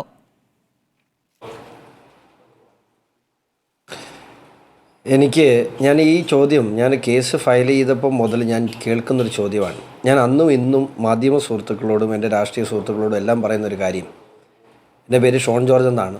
ഈ കേസിൻ്റെ അന്ത്യം കാണാതെ ഒരാടി ഞാൻ പുറകോട്ട് പോകില്ല. ഇത് എൻ്റെ വാക്കാണ്, സത്യമാണ്. രണ്ടാമത്തെ കാര്യം, ഈ വിഷയവുമായി ബന്ധപ്പെട്ട് അരുൺ പറഞ്ഞ 1-2 കാര്യങ്ങൾക്ക് ഒരു ക്ലാരിഫിക്കേഷൻ തന്നോട്ടെ. ഈ വിജിലൻസ് കേസിൽ ടേംസ് ഓഫ് റെഫറൻസ് അല്ലെങ്കിൽ വിജിലൻസ് കേസിൽ ആവശ്യപ്പെട്ട എന്താണ്? സ്വാഭാവികമായിട്ട് എന്തുകൊണ്ടാണ് നമുക്ക് വിജിലൻസ് കേസ് ഒരു വിജിലൻസ് കോടതിയിൽ നിൽക്കുന്നത്? സ്വാഭാവികമായും സർക്കാർ ഏതെങ്കിലും തരത്തിലുള്ള ഒരു അഴിമതിക്ക് കാരണമായ ഫേവറിസം സർക്കാർ ചെയ്തു കൊടുത്തിട്ടുണ്ടോ? ആ സർക്കാർ ചെയ്തു കൊടുത്തതിനകത്ത് മുഖ്യമന്ത്രിക്കോ അല്ലെങ്കിൽ മന്ത്രിമാർക്കോ നേരിട്ട് ബന്ധമുണ്ടോ, അല്ലെങ്കിൽ ഉദ്യോഗസ്ഥർക്ക് നേരിട്ട് ബന്ധമുണ്ടോ? അങ്ങനെ ഒരു സാഹചര്യമുണ്ട്. അങ്ങനെയുള്ള ഒരു തെളിവും കൊടുക്കാൻ മാത്യു കുഴൽനാടനോ അല്ലെങ്കിൽ മരിച്ചുപോയ അദ്ദേഹത്തിനോ കഴിഞ്ഞില്ല. തീർച്ചയാണ്. അത് മാത്രമല്ല, ആ കേസിനകത്ത് മറ്റൊരു ബ്ലണ്ടർ എന്ന് പറയുന്നത്, ഇവിടെ വിജിലൻസ് അന്വേഷണത്തിന് വേണ്ടി വിജിലൻസ് മന്ത്രിക്കെതിരെ വിജിലൻസ് അന്വേഷണത്തിന് കേസിന് പോയത് തന്നെ തെറ്റ്. അതുകൊണ്ട് അത് എവിടെയാണ്? കാരണം അന്വേഷിക്കാൻ പോകുന്ന ഉദ്യോഗസ്ഥൻ മന്ത്രിയെ സല്യൂട്ട് ചെയ്തിട്ട് വേണമല്ലോ അന്വേഷിക്കാൻ, ചോദ്യം ചെയ്യാൻ. അത് തന്നെയാണ് ഏറ്റവും വലിയ പഠനം. രണ്ടാമത്തെ കാര്യം, ആ വിഷയത്തിൽ അന്വേഷിച്ചത് ഈ സർക്കാർ തലത്തിൽ ഏതെങ്കിലും ഒരു ഫേവറിസം നടന്നിട്ടുണ്ടോ എന്നതിനെ സംബന്ധിച്ചാണ്. നേരെ മറിച്ച് SFIയുടെ കേസിലേക്ക് വരുമ്പോൾ ഈ കോർപ്പറേറ്റ് ഫ്രോഡാണ് അതിനകത്ത് അന്വേഷിക്കപ്പെട്ടത്. ഇനി ഞാനൊരു കാര്യം പറയട്ടെ, security exchange board of India SEBIയുടെ അന്വേഷണം ഇതിലേക്ക് കടന്നു വരേണ്ടതായിട്ടുണ്ട്. എന്താണെന്നറിയോ? എന്നെപ്പോലുള്ള ഓഹരി ഉടമകളെ പറ്റിച്ചതിന് അഡീഷണൽ ചാർജുണ്ട്, വേറെ ഇനി വരാനുണ്ട്. ഇനി അങ്ങനെ പറഞ്ഞ പോലെ ഞാൻ ആവശ്യപ്പെട്ടത് പിണറായി വിജയനും എതിരെ നടപടി സ്വീകരിക്കണമെന്നല്ല. കേരളത്തിൻ്റെ തീരത്തെ കരിമണൽ ചൂഷണം ചെയ്യുന്ന, ഇന്നും ഈ കഴിഞ്ഞ ഡിസംബർ മാസം വരെ കൃത്യമായി ചൂഷണം ചെയ്ത് ഇനി മെയ് മാസത്തിൽ വീണ്ടും ആരംഭിക്കുന്ന ആ ചൂഷണം നിർത്തലാക്കണം. കേരളത്തിൻ്റെ തീരദേശത്ത് കേരളത്തിൻ്റെ വരുമാനമായ കേരളത്തിൻ്റെ ആനുവൽ ബഡ്ജറ്റിനേക്കാൾ വലിയ തുകയാണ് ആ തീരദേശത്തു നിന്നും ഈ രാഷ്ട്രീയ നേതാക്കന്മാർ അടിച്ചുകൊണ്ട് പോയിട്ടുള്ളത്. ഇവർക്കെല്ലാം എതിരെ അന്വേഷണം വേണമെന്ന് ഞാൻ ആവശ്യപ്പെട്ടു. അതിനകത്ത് IK ഉണ്ട്, KK ഉണ്ട്, ഉമ്മൻചാണ്ടി ഉണ്ട്, രമേശ് ചെന്നിത്തലയുണ്ട്, പിണറായി വിജയൻ, PV ഉണ്ട്, ഇതെല്ലാം പറഞ്ഞിട്ടുണ്ട്. ഇതിനേക്ക് ഇനി CBI സ്വാഭാവികമായിട്ടും അഴിമതി നിരോധന നിയമപ്രകാരം CBI കടന്നു വരേണ്ടതായിട്ടുണ്ട്. അതുകൂടാതെ ഇപ്പോൾ 47 ഉള്ള സ്ഥിതിക്ക് എൻഫോഴ്സ്മെൻറ്റ് ഡയറക്ടറേറ്റ് ഇതിനകത്ത് കടന്നു വരേണ്ടതായിട്ടുണ്ട്. എന്നോട് ഞാൻ വളരെ തീർത്ത് പറയട്ടെ, ഈ കേസിൻ്റെ കാര്യത്തിൽ എനിക്ക് നല്ല ഉത്തരവാദിത്വമുണ്ട്. ഞാൻ ഈ പാർട്ടിയിൽ ലയിക്കുമ്പോൾ ഈ പാർട്ടിയുടെ ഏറ്റവും ഉന്നതനായ നേതാവിനോട് ഞാനിങ്ങനൊരു കേസ് കൊടുത്തിട്ടുണ്ട്. ആ കേസ് മുമ്പോട്ട് കൊണ്ടുപോകാനുള്ള എല്ലാ സ്വാതന്ത്ര്യവും എനിക്ക് നൽകണം. 100% ഉണ്ടാകുമെന്ന് ഈ പാർട്ടിയുടെ ഉത്തരവാദിത്തപ്പെട്ട ഏറ്റവും കൂടിയ ആൾ, എൻ്റെ ആൾ, എന്നോട് എനിക്ക് തന്നിട്ടുള്ള വാക്ക് ഈ നിമിഷം വരെയും എന്നോട് പാലിച്ചിട്ടുണ്ടോ എന്നുള്ള കാര്യത്തിൽ എവിടെയും ഉണ്ടാകാത്ത 3 ഷെയർ എന്ന് താങ്കൾ പറയും. താങ്കൾക്ക് ഷെയർ ഉണ്ട് എന്നുള്ളതാണല്ലോ താങ്കൾ ഒരു പ്രധാനപ്പെട്ട കാര്യമായി പറയുന്നത്. അതിലപ്പുറം താങ്കളുടെ പിതാവ് 2 തവണ ഈ പിണറായി വിജയൻ മുഖ്യമന്ത്രിയായിരിക്കുന്ന സമയത്ത് അറസ്റ്റ് ചെയ്യപ്പെട്ടിട്ടുണ്ട് വർഗീയ പരാമർശത്തിന്റെ പേരിൽ. അതുകൊണ്ട് വ്യക്തിപരമായി ഒരു വൈരാഗ്യത്തിന്റെ അടിസ്ഥാനത്തിലാണോ താങ്കൾ ഈ കേസുമായി മുന്നോട്ട് പോകുന്നത്? തീർച്ചയായിട്ടും ഞാൻ ഈ കേസുമായി ഈ പിണറായിയുടെ ഏതെങ്കിലും തരത്തിലുള്ള അഴിമതി കഥകൾ വരുമ്പോൾ ഞാൻ അന്വേഷിക്കുമായിരുന്നു. കാരണം എന്നെ സംബന്ധിച്ചിടത്തോളം ഞാനൊരു മനുഷ്യനല്ലേ. സ്വാഭാവികമായിട്ടും ഇത് എൻ്റെ പിതാവിനെ അറസ്റ്റ് ചെയ്തപ്പോൾ മുതലുള്ള 2001 മുതൽ ശ്രീ VS അച്യുതാനന്ദനോടൊപ്പം നിലകൊണ്ടൊരു വ്യക്തിയാണ് CPC ജോർജ്. ആ VS അച്യുതാനന്ദനോടൊപ്പം നിലകൊണ്ടു എന്ന് പറഞ്ഞതിൻ്റെ പേരിൽ അന്നത്തെ CPM ഗ്രൂപ്പ് സമവാക്യങ്ങൾ, ഒരു പക്ഷേ ഇന്നത്തെ നേതാക്കൾ അംഗീകരിക്കില്ല, പക്ഷേ അന്ന് ശക്തമായ ഗ്രൂപ്പ് ഉണ്ടായിരുന്നു, VS പിണറായി ഗ്രൂപ്പ്. അന്ന് VSനൊപ്പം ശക്തമായി നിലകൊണ്ട, അദ്ദേഹം ഗ്രൂപ്പിൻ്റെ ഭാഗമൊന്നും അല്ലായിരുന്നെങ്കിലും VSനൊപ്പം നിലകൊണ്ടു എന്നതിൻ്റെ പേരിൽ പിണറായിയുടെ അപ്രീതിക്ക് പാത്രമായ ഒരു വ്യക്തിയാണ് PC ജോർജും കേരള കോൺഗ്രസ് സെക്കുലർ പാർട്ടി. അതിൻ്റെ പേരിൽ മുന്നണിയിൽ നിന്ന് പോലും പുറത്തു പോകേണ്ട സാഹചര്യം ഉണ്ടായി. എന്താ മുന്നണിയിൽ നിന്ന് പുറത്തു പോയത്?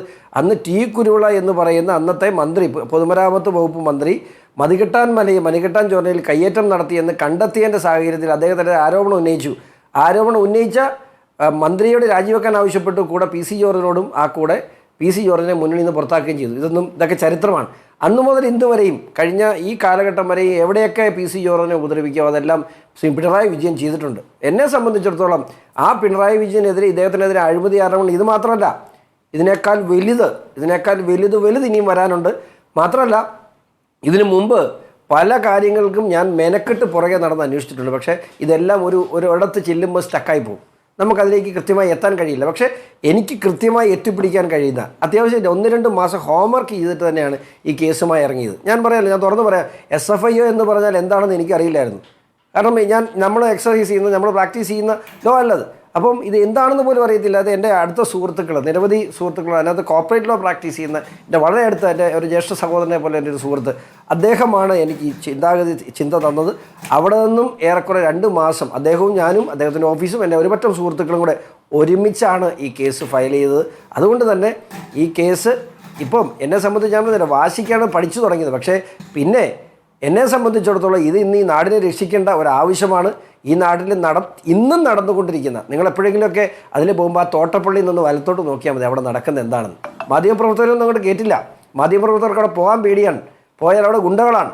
അവിടെ 1000-ലധികം ദിവസമായി നടക്കുന്ന, വർഷങ്ങളായി നടക്കുന്ന സമരപന്തലുണ്ട് അവിടെ ഈ കേരളത്തിൻ്റെ തീരത്തെ ഈ കഴിഞ്ഞ ഒരു 5 വർഷക്കാലം കൊണ്ട് മാത്രം പ്രളയത്തിൻ്റെ മറവിൽ ഇറിഗേഷൻ വകുപ്പിനെ കൊണ്ടൊരു ഓർഡർ ഇറക്കിപ്പിച്ചു. എന്താണ്? ഈ തോട്ടപ്പള്ളി സ്പിൽവേയുടെ മുമ്പിൽ കിടക്കുന്ന മണൽ വാരി നീക്കിയില്ലെങ്കിൽ കുട്ടനാടിൽ വലിയ വെള്ളപ്പൊക്കം ഉണ്ടാവും. ശരിയാണ്.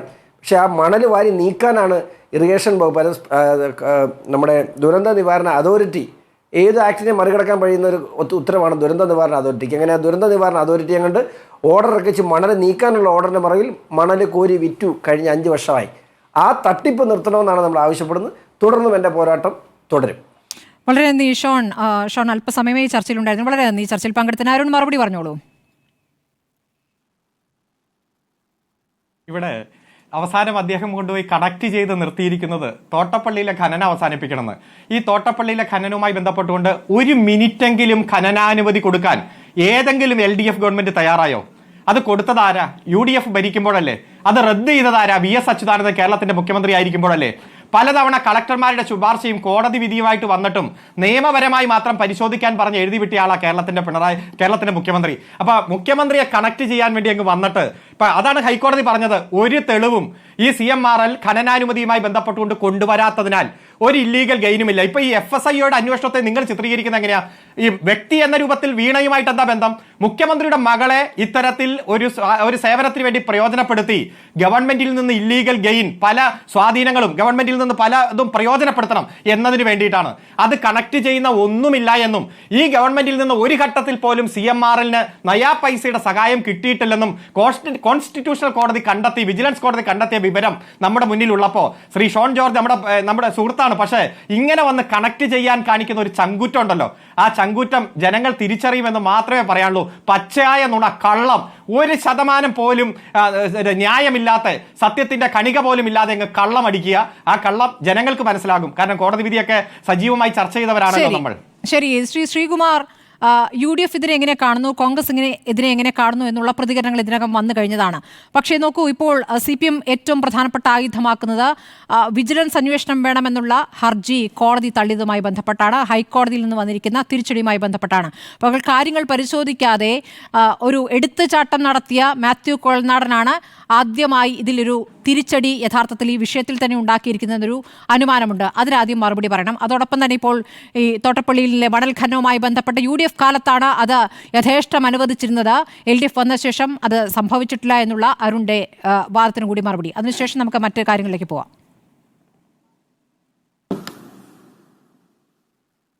നോക്കൂ ശ്രീമതി സ്മൃതി, ഹൈക്കോടതി മാത്യു കുഴൽനാടൻ്റെ ഹർജി തള്ളിക്കൊണ്ട് പറഞ്ഞ പ്രധാനപ്പെട്ട ഒരു വാചകം ഇവരൊക്കെ ഒളിച്ചു വെക്കുകയാണ്. എന്താണത്? ഈ ഹർജി രാഷ്ട്രീയ പ്രേരിതമല്ല. ഈ ഹർജി രാഷ്ട്രീയ പ്രേരിതമല്ല എന്ന് വെച്ചാൽ ഇതൊരു പൊതു താല്പര്യമുള്ള ഹർജിയാണ്. അതുകൊണ്ട് ഈ വിഷയത്തിൽ, അതായത് ഇതിൻ്റെ വിജിലൻസ് അന്വേഷിക്കണം എന്നുള്ള വിഷയത്തിൽ അഴിമതിയുമായി ബന്ധപ്പെട്ട തെളിവുകൾ പിന്നീട് കൊണ്ടുവന്നാൽ ഈ ഹർജിയുമായി താങ്കൾക്ക് മുന്നോട്ട് പോകാം. അതുകൊണ്ട് പക്ഷേ ഇപ്പോൾ ഞങ്ങളിത് തള്ളിക്കളയുന്നു. എന്നിട്ട് പറഞ്ഞ എന്താണ്? ഹർജി രാഷ്ട്രീയ പ്രേരിതമല്ല. CPM ശ്രീ അരുൺകുമാർ എന്താ പറയുന്നത്? മുഖ്യമന്ത്രിക്കെതിരെ ടാർഗറ്റ് ചെയ്യുന്നു. ഇതെങ്ങനെയാണ് മുഖ്യമന്ത്രിക്കെതിരെ ടാർഗറ്റ് ചെയ്യുന്നത്? ഈ പാർട്ടിക്ക് ഇന്നേ വരെ വിശദീകരിക്കാൻ പറ്റാത്തൊരു വിഷയമാണിത്. CPM ഈ നമ്മുടെ SFIയുടെ അന്വേഷണത്തിൻ്റെ റിപ്പോർട്ട് വന്നതിന് ശേഷവും വരുന്നതിന് മുമ്പും ഈ പാർട്ടി അനുഭവിക്കുന്നൊരു ഗതി നമുക്കറിയാം. ഒരു മുഖ്യമന്ത്രിയുടെ മകൾ നടത്തുന്ന ബിസിനസ്സിൽ ഒരു പാർട്ടി അനുഭവിക്കുന്ന വേദന നിങ്ങൾ നോക്കൂ. ഇവിടെ CPMൻ്റെ പ്രതിനിധി പറഞ്ഞ എനിക്ക് പ്രഷർ വരുന്നു എന്നാണ്. ശരിയാണ്, കേരളത്തിലെ എല്ലാ CPM നേതാക്കൾക്കും പ്രഷറുണ്ട്. കാരണം ഈ ന്യായീകരിക്കാൻ പറ്റുന്നില്ല. സ്വന്തമായിട്ട് നമുക്ക് ന്യായീകരിക്കാൻ പറ്റണമെങ്കിൽ ഇപ്പോൾ ഷോൺ ജോർജ് ചില കാര്യങ്ങൾ അദ്ദേഹം പറഞ്ഞു. അദ്ദേഹം അതിൽ ഇൻവോൾവ് ആയതുകൊണ്ടും നന്നായി പഠിച്ചതുകൊണ്ടും അദ്ദേഹത്തിന് പറയാൻ പറ്റുന്നു.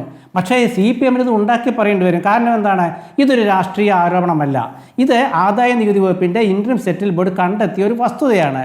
അതായത് മുഖ്യമന്ത്രിയുടെ മകളുടെ അക്കൗണ്ടിലേക്ക് ഇത്ര പണം വന്നു, അതെങ്ങനെ വന്നുള്ള ചോദ്യം മാത്രമേ ഉള്ളൂ. ആ ചോദ്യത്തിന് ഉത്തരം പറയേണ്ടത് പാർട്ടിയല്ല, മകളാണ്. അതുകൊണ്ടാണ് ഇന്ന് പോളിറ്റ് ബ്യൂറോ അംഗം മുഹമ്മദ് സലീം പറഞ്ഞത് ഇതിൽ പാർട്ടിക്കൊന്നും ചെയ്യാനില്ല, ഇത് ആരാണോ നിയമപരമായി നേരിടേണ്ടത് അവർ നേരിടട്ടെന്ന്. ആദ്യം പറഞ്ഞില്ല.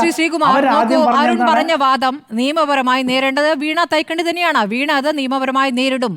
പക്ഷേ രാഷ്ട്രീയമായ ഒരു ഗൂഢാലോചനയും ഇതിലുണ്ട് എന്ന് പറയുമ്പോൾ അത് അങ്ങനെ ഒരു കാര്യമേ ഇല്ല എന്ന് കരുതുന്നുണ്ടോ കോൺഗ്രസ്? എങ്ങനെയാണ് കരുതുക? കാരണം മുഖ്യമന്ത്രി വ്യക്തമാക്കിയിട്ടില്ലല്ലോ. അസംബ്ലിയിൽ ഈ വിഷയം മാത്യു കുലനാടൻ ഉന്നയിച്ചപ്പോൾ ക്ഷുഭിതനായ മുഖ്യമന്ത്രി അവരുടെ പാർട്ടിയിൽപ്പെട്ട സ്പീക്കർ ഷംസീറിനൊക്കെ എന്താ പറഞ്ഞത്? അങ്ങിത് കാണുന്നില്ലേ? എന്ത് തോന്നിവാസവും വിളിച്ചു പറയാനുള്ള വേദിയാണോ അല്ലേ ചോദിച്ചത്? അപ്പോൾ തോന്നിവാസം എന്ന് പറഞ്ഞതിൻ്റെ അർത്ഥം എന്താണ്? അവിടെയാണ് രാഷ്ട്രീയം പറഞ്ഞത്. അസംബ്ലിക്കകത്തും അസംബ്ലിക്ക് പുറത്തും CPMന് ഉത്തരം പറയാൻ പറ്റാത്തൊരവസ്ഥ വന്നില്ലേ? നോക്കൂ സ്മൃതി, ഒരു മക്കൾ രാഷ്ട്രീയം CPMനെ ഗ്രസിച്ചിരിക്കുകയാണ്. കേരളത്തിൽ ഇന്നേ വരെ CPMൻ്റെ ചരിത്രത്തിൽ അവർക്ക് ആശയപരമായ ഭിന്നത ഉണ്ടാക്കിയിട്ടുണ്ട്. നായനാരുടെ കാലത്താണെങ്കിലും ശരി, ഗൗരിയുടെ കാലത്താണെങ്കിലും ശരി, VSൻ്റെ കാലത്താണെങ്കിലും ശരി, ഇപ്പോൾ പിണറായി VSൻ്റെ കാലത്താണെങ്കിലും ശരി, അതൊക്കെ ശരിയാണ്, ആശയപരമായ പ്രശ്നമുണ്ട്. പക്ഷേ മക്കൾ രാഷ്ട്രീയം എപ്പോഴാണ് വന്നത്? ഈ മുഖ്യമന്ത്രിയുടെ കുടുംബം എന്നുള്ളത് പദം ഇവരുടെ പദാവലിയിൽ എപ്പോഴാണ് വന്നത്? രാഷ്ട്രീയത്തിൽ കമ്മ്യൂണിസ്റ്റ് പാർട്ടിയുടെ കുടുംബത്തെ സംരക്ഷിക്കാനുള്ള ബാധ്യത പാർട്ടിക്കുണ്ടോ? പാർട്ടിക്കുണ്ട്. അത് ആ കുടുംബത്തെ സംരക്ഷിക്കാനുള്ള ബാധ്യതയാണ്. പക്ഷേ കുടുംബത്തിലെ ഒരാൾക്കെതിരെ ഒരു അഴിമതി ആരോപണം വന്നാൽ അല്ലെങ്കിൽ ഒരു വസ്തുത കണ്ടെത്തിയാൽ അത് സംരക്ഷിക്കണമെന്ന് പാർട്ടി തീരുമാനിച്ചിട്ടുണ്ട്. ഇതിനു മുമ്പ് എപ്പോഴെങ്കിലും കോടിയേരി ബാലകൃഷ്ണൻ്റെ കാര്യം ഞാൻ ഇവിടെ പറയുന്നില്ല. കാരണം അദ്ദേഹം പാർട്ടി സെക്രട്ടറി ആയിരുന്നു, ഇത് മുഖ്യമന്ത്രിയാണ്. രണ്ടും തമ്മിൽ ചെറിയ വ്യത്യാസമുണ്ട് സ്മൃതി. മുഖ്യമന്ത്രി എന്ന് പറയുന്ന അധികാരം കേരളത്തിലെ CPM നേതാക്കൾ വേറെ ആരും പ്രതികരിക്കാൻ തയ്യാറായില്ല. അതാ പറഞ്ഞത്. പാർട്ടി സെക്രട്ടറി അധികാര സ്ഥാനമല്ലല്ലോ, പാർട്ടിയിലല്ലേ അധികാരമുള്ളൂ. അന്നും കേരളത്തിലെ മുഖ്യമന്ത്രി ആയിരുന്നല്ലോ പാർട്ടിക്ക് മേലെ ഉണ്ടായിരുന്നത്. അതായത് കേരളത്തിൽ CPMനെ പാർട്ടി സെക്രട്ടറി വലുതും മുഖ്യമന്ത്രി രണ്ടാം സ്ഥാനത്തുമായിരുന്നു. പിണറായി വിജയൻ മുഖ്യമന്ത്രിയായ ശേഷം പാർട്ടി സെക്രട്ടറി രണ്ടാമതും മുഖ്യമന്ത്രി ഒന്നാമതുമായി എത്തി. അതുകൊണ്ടാണ് ഇന്ന് പാർട്ടി കോൺഗ്രസ് മധുരയിൽ നടക്കുമ്പോൾ പാർട്ടി സെക്രട്ടറി മുതൽ എല്ലാവരും പറയുന്നത് എന്താണ് പറയുന്നത്? മുഖ്യമന്ത്രിയെ ടാർഗറ്റ് ചെയ്യുന്നത്. എങ്ങനെ മുഖ്യമന്ത്രി എങ്ങനെ ലക്ഷ്യം വെക്കുന്നത്? എനിക്ക് മനസ്സിലാകാത്ത കാര്യം അതാണ്. മുഖ്യമന്ത്രിയുടെ മകളാണിത് നേരിടേണ്ടതെന്ന് പാർട്ടിയുടെ പോളിറ്റ് ബ്യൂറോ അംഗം പറയുമ്പോൾ കേരള നേതാക്കൾ പറയുന്നത് മുഖ്യമന്ത്രിയാണ്. അപ്പോൾ പ്രകാശ് കാരാട്ട് പറയുന്നു മുഖ്യമന്ത്രി. എങ്ങനെയാണ് മുഖ്യമന്ത്രി വരുന്നത്? മുഖ്യമന്ത്രിയുടെ മകളായതുകൊണ്ടാണല്ലോ കേസ് വന്നത്.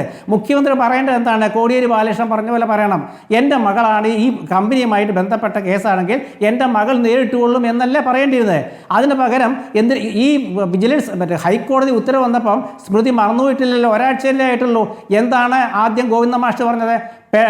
മാത്യു കുലനാടൻ ഏറ്റ കനത്ത തിരിച്ചടി, MLA സ്ഥാനം രാജിവെക്കണം. ബാലൻ എന്താ പറഞ്ഞത്? AK ബാലൻ എന്താ പറഞ്ഞത്? കേന്ദ്ര കമ്മിറ്റി അംഗം, പ്രതിപക്ഷ നേതാവ് രാജിവെക്കണം. മറ്റുള്ളവരെന്താ പറഞ്ഞത്? പെരടിക്കേറ്റ അടിയാണ്. ഇതൊക്കെ കഴിഞ്ഞിട്ട് ഇന്ന് ഹൈക്കോടതി വിധിയും കഴിഞ്ഞ് അന്ന് പറഞ്ഞു, അന്ന് പ്രതിപക്ഷവും UDFും പറഞ്ഞു SFIയുടെ അന്വേഷണം വരട്ടെ, മറ്റേത് അഴിമതി കാര്യമാണ്, വിജിലൻസിൻ്റെ വേറെ വിഷയമാണ്, ഇത് വേറെ വിഷയമാണ്, രണ്ടും രണ്ടാണ്, സീരിയസ് ഫ്രോഡ് അന്വേഷിക്കുന്നതും മറ്റേ തമ്മിൽ വ്യത്യാസമുണ്ട് എന്നൊക്കെ പറഞ്ഞത് ഇവർ കേട്ടില്ല. അപ്പോൾ ഇപ്പോൾ ഇത് വന്നപ്പോഴെന്താണ്? ഹൈക്കോടതി വിധിയിലെ ഒരു കാര്യം മറച്ചു വയ്ക്കുന്നു. രാഷ്ട്രീയ പ്രേരിതമല്ല എന്നുള്ളത് മറച്ചു വയ്ക്കുന്നു. ആ രാഷ്ട്രീയ പ്രേരിതമല്ല എന്നുള്ളത് തന്നെയാണ് UDFും പറയുന്നത്. ഇവിടെ മക്കൾ രാഷ്ട്രീയത്തിൽ CPM വന്ന് ഉഴലുമ്പോൾ നമുക്ക് മനസ്സിലാക്കേണ്ട ഒരു കാര്യം, കേരളത്തിൽ ഏതെങ്കിലും ഒരു CPM നേതാവ് ഇത് തെറ്റാണ് സഖാവെ, നിങ്ങൾ ഉത്തരം പറയൂ എന്ന് എന്തുകൊണ്ടാണ് പറയാൻ മടിക്കുന്നത്? VS അച്യുതാനന്ദൻ്റെ കാലത്ത് ഇവർ പറഞ്ഞിരുന്നല്ലോ, നയനാരുടെ കാലത്ത് ഇവർ പറഞ്ഞിരുന്നല്ലോ. അപ്പോൾ ഇപ്പം എന്താണ് പറയാത്തത്? അപ്പോൾ ഇവർ പറയുന്നതെന്ന് വെച്ചാൽ അധികാര തുടർച്ച. ഈ ഹൈക്കോടതി വിധി വന്ന ദിവസം സജി ചെറിയാൻ്റെ ആദ്യ പ്രതികരണം, ഹൈക്കോടതി ഇതാ വന്നിരിക്കുന്നു, ഇത് ഞങ്ങൾക്ക് അധികാരത്തിലെ ഞങ്ങൾ ഭരണ തുടർച്ചയിലേക്കുള്ള വഴിയിലാണെന്നല്ലേ പറഞ്ഞത്. ഇവിടെ കേരളത്തിലെ ഇപ്പോഴത്തെ ശ്രീ അരുൺകുമാർ ഒരു കാര്യം പറഞ്ഞല്ലോ, ഇത് കേരളത്തിലെ കാര്യമായിട്ട് ഞാൻ ഒതുക്കാൻ കാരണം CPM-മായി ബന്ധപ്പെട്ടതായതുകൊണ്ടാണ്. അദ്ദേഹം എന്താ പറഞ്ഞത്? മധുരയിലെ പാർട്ടി കോൺഗ്രസ് നടക്കുമ്പോഴാണ് ഈ വിഷയം കൊണ്ടുവന്നത്. അത് രാഷ്ട്രീയമായിട്ടൊരു പറഞ്ഞോട്ടെ, പക്ഷേ കേരളത്തിലെ CPM ഭരിക്കുന്ന സമയത്ത് വേങ്ങര ഉപതെരഞ്ഞെടുപ്പ് നടക്കുന്ന സമയത്തല്ലേ ഉമ്മൻചാണ്ടിക്കെതിരായിട്ടുള്ള ആക്ഷേപം CBIക്ക് വിട്ടത്? അത് മറന്നുപോയോ? അന്നെന്തിനാണ് വിട്ടത്? വേങ്ങര ഉപതെരഞ്ഞെടുപ്പിൽ ജയിക്കാൻ വേണ്ടിയല്ലേ ആ ഒരു നടപടി എടുത്തത്? അത് ശരിയായിരുന്നോ? അപ്പോൾ ഏത് പാർട്ടിയാണെങ്കിലും ആ പാർട്ടി എന്തെങ്കിലുമൊക്കെ ചെയ്യും.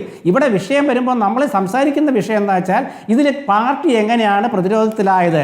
പാർട്ടി സ്വയം പ്രതിരോധത്തിലായി. കാരണം ഇത് നിസ്സാര വിഷയം, പാർട്ടിക്ക് ഇത് നിസ്സാര വിഷയമേ കാണാമായിരുന്നു. എന്താ മുഖ്യമന്ത്രിയുടെ കാര്യം, മുഖ്യമന്ത്രിയുടെ കുടുംബകാര്യം അവർ നോക്കിക്കോളും. പാർട്ടിയുമായി ബന്ധപ്പെട്ട് ഇവർക്ക് മുഖ്യമന്ത്രിയെ സംരക്ഷിക്കാം, ശരിയാണ്. പാർട്ടിയെ സംരക്ഷിക്കാം, ശരിയാണ്.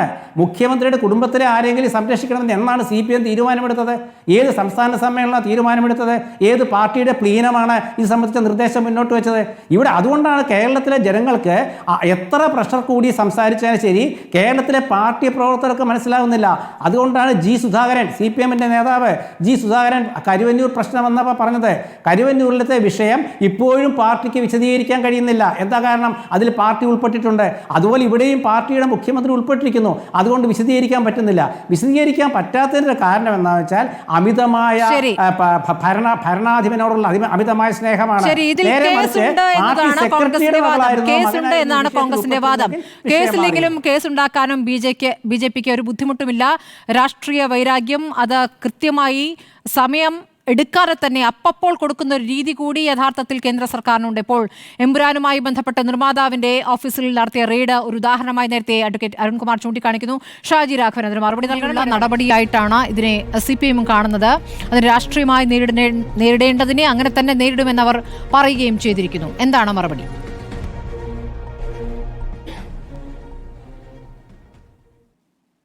ഈ മാസപ്പടി കേസിൽ മുഖ്യമന്ത്രിയുടെ മകൾ പ്രതിസ്ഥാനത്ത് വരുന്ന ഒരു ഈ ഘട്ടത്തിൽ CPM-ൻ്റെ പോളിറ്റ് ബ്യൂറോയിലെ മുതിർന്ന ഇപ്പോഴത്തെ ആക്ടിംഗ് സെക്രട്ടറി കൂടിയായ പ്രകാശ് കാരാട്ട് മുതൽ ശ്രീ അരുൺകുമാർ വരെ അനുഭവിക്കുന്ന ഒരു സ്ട്രെസ്സും സമ്മർദ്ദമൊക്കെ ശ്രീ അരുൺകുമാർ ഇവിടെ സൂചിപ്പിക്കുന്നുണ്ട്.